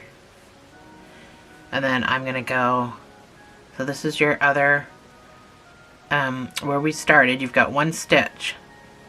So you're going to go in, you're going to make your single crochet in that last stitch, and then you're going to fasten off. So you need a tail to do some decent weaving. So we're going to make that look a little bit better so it doesn't look like crap like that.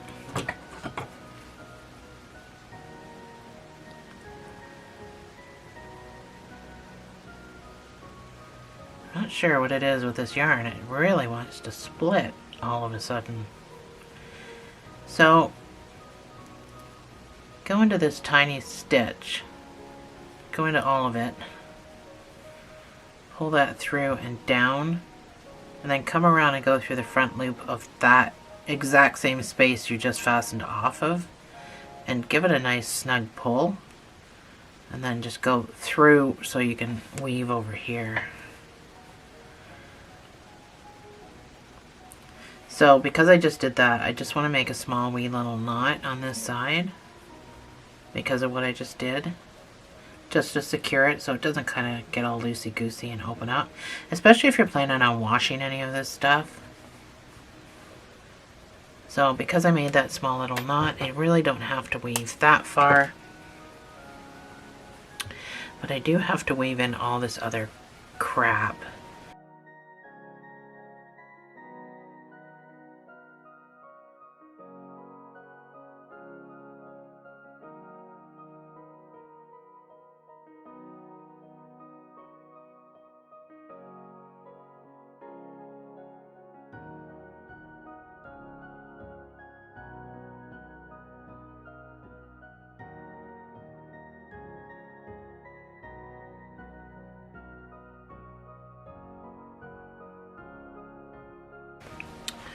I notice how heavy my head is. I might have to cut some of my hair because my head is heavy. Once he's up, he's fine, but see what I mean? Grab him by the arms, his head wants to go back. So I might have to cut some more hair off, which is fine. No big deal. I can cut all underneath here, lighten the load a little bit. So if you're finding that your head is heavy, then you can just cut your hair. So I cross these. You don't need to cross them, but I cross them. But they're close enough together that you can do whatever. Do whatever you want. And then you can sew your buttons wherever you want. So that's why we put our flower where we put our flower, just so it wasn't in the way of our things. And that's why our flower is way over here on this, on the short, so that it wasn't in the way. So I need buttons.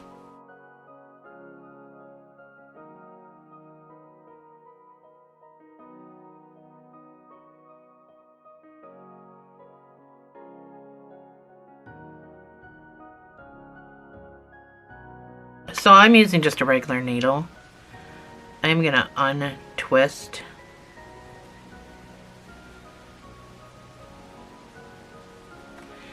So I have sewing thread-ish. So I'm gonna use the 2 pieces.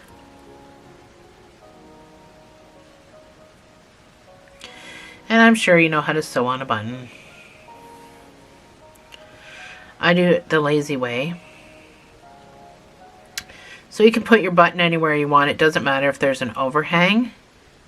So I really don't care where my overhang is or if there even is one.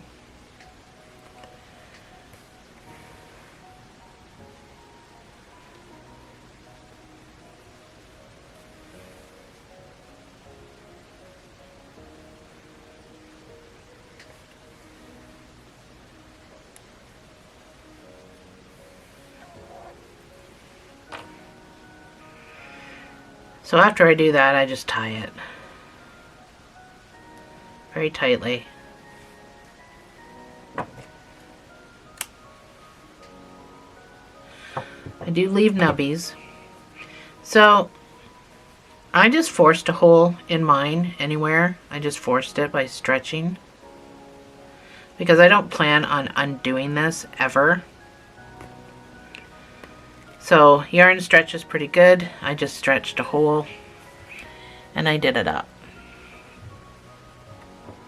So we go sew the other one on.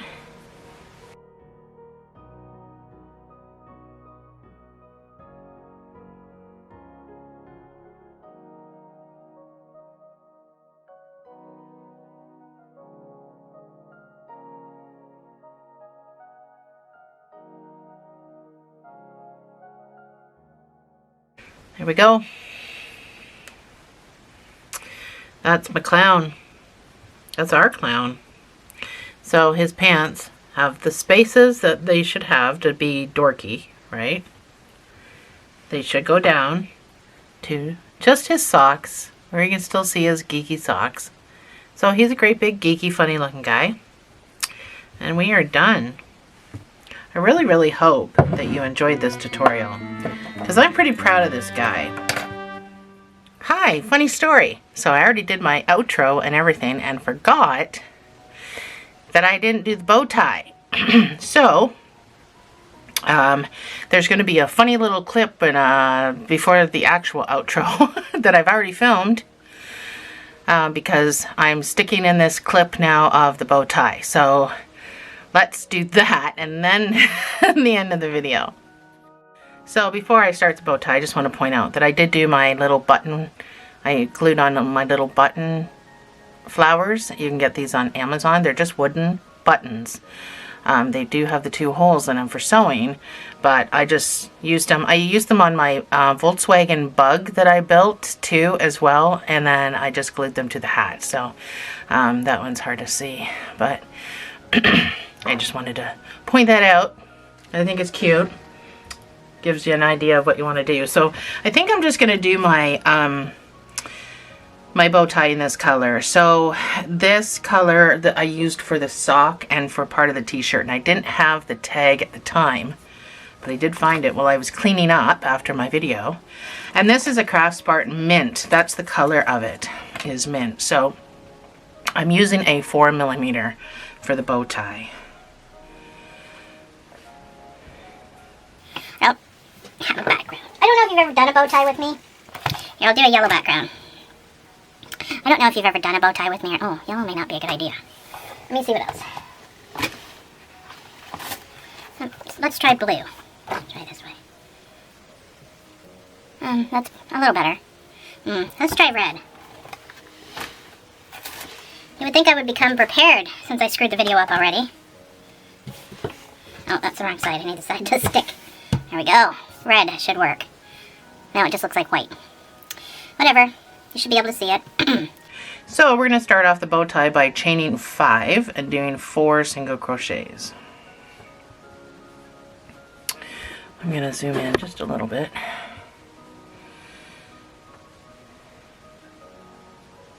So that's my 5. And you're just going to chain 4 single crochets back up, because that's all you have in working chains, because the 5th one is still on your hook. So you're going to chain 1 and you're going to turn. So I'm just going to bring my thing up here so I can weave it in for the next 3 rows. I just want you to put 1 single crochet in each of these 4 stitches.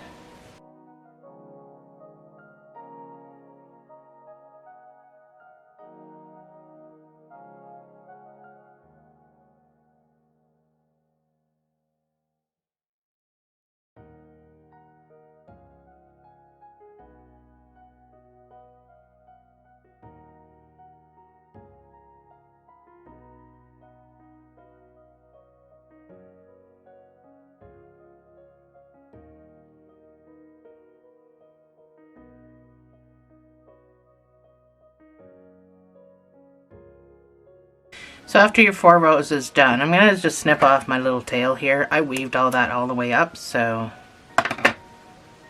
chain 1, turn your work. So now I just want you to decrease 2 times. So you're going to decrease these first 2 and decrease these last 2. Chain 1, turn your work. And now for the next 2 rows, I want you to put a single crochet in each of these.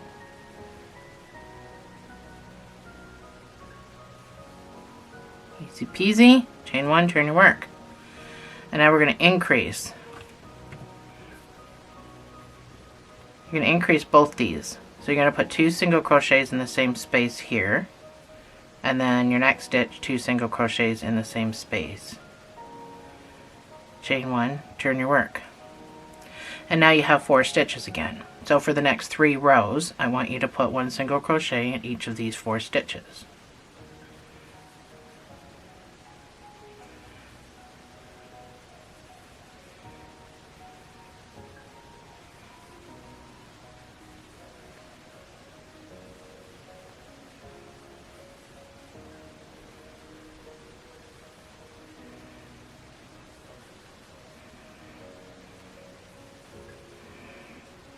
Chain 1, turn your work. If you want to change color here to do the other side of the bow a different color, which is what I did on my last one, you can do that here. You can just change color here. I'm just going to do mine all one color. So we're not changing color at all. So 3 more rows of 1 single crochet in each of these 4 stitches.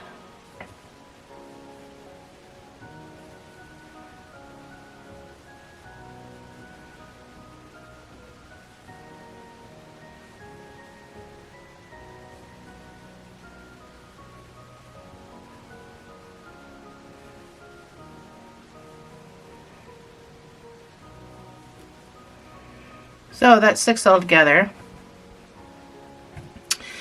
We're going to do the same thing we did already over in this area. So you're going to decrease 2 times. So you're going to decrease these 2 stitches. And then you're going to decrease the next 2 stitches. Chain 1, turn your work. You have 2 stitches. You're going to put 1 single crochet in each of those 2 stitches for 2 rows.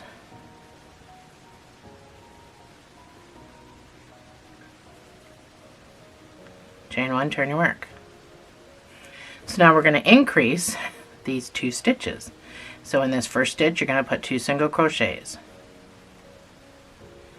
In this next stitch, you're going to put 2 single crochets. And now you have 4 single crochets again. Chain 1, turn your work. And for the next 3 rows, you're going to put 1 single crochet in each of these 4 stitches.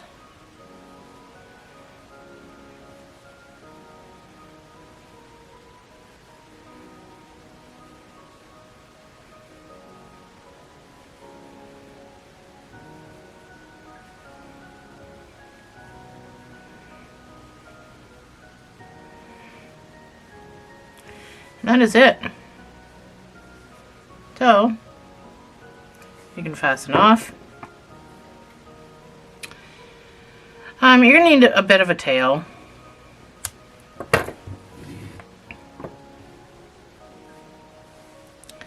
So you're going to, here where we did 6, you're going to fold that in half. So this end meets this end.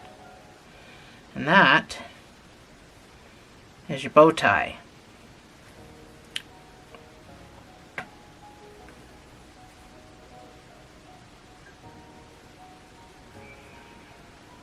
These two ends get whip stitched together, hence why I put that extra row over here, because we're going to use this first row to do our whip stitch, so it would have looked funny. Would have looked uneven. I'm going to go back in, just right next door, find somewhere to go back through, and pop out in the middle. So without pulling tight, you can just wrap the middle a little bit. So we don't want to go completely overboard as far as wrapping. And then I'm just going to come through the back, I'm going to go through the loop and make a knot. I could have probably used a little longer of a tail, so just make sure that's in the middle. Even Steven.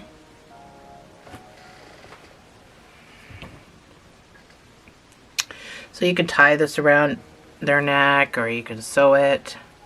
The last one I tied, but this one I'm just going to sew around his neck because it's just easier. So I have a short little tail, so I can't really go that far as sewing. So I'm just going to make my knot, if I can. If I can even make a knot. I've gotten so small with this. I'm just going to go through the loop, make a knot.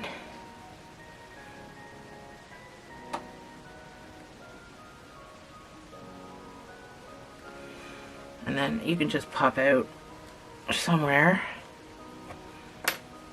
just so that doesn't, so that knot gets pulled down. Cut it off, and that is your bow tie. Or you can make a long thing, tie it around his neck, but that's his bow tie. Oh, my camera decided to shut off right at the end, so it wasn't too bad, but I kind of wasn't at the end. So anyway, that's his little bow tie. I think I still need to give him a bit of a haircut, but anyway, this now is going to cut into my outro.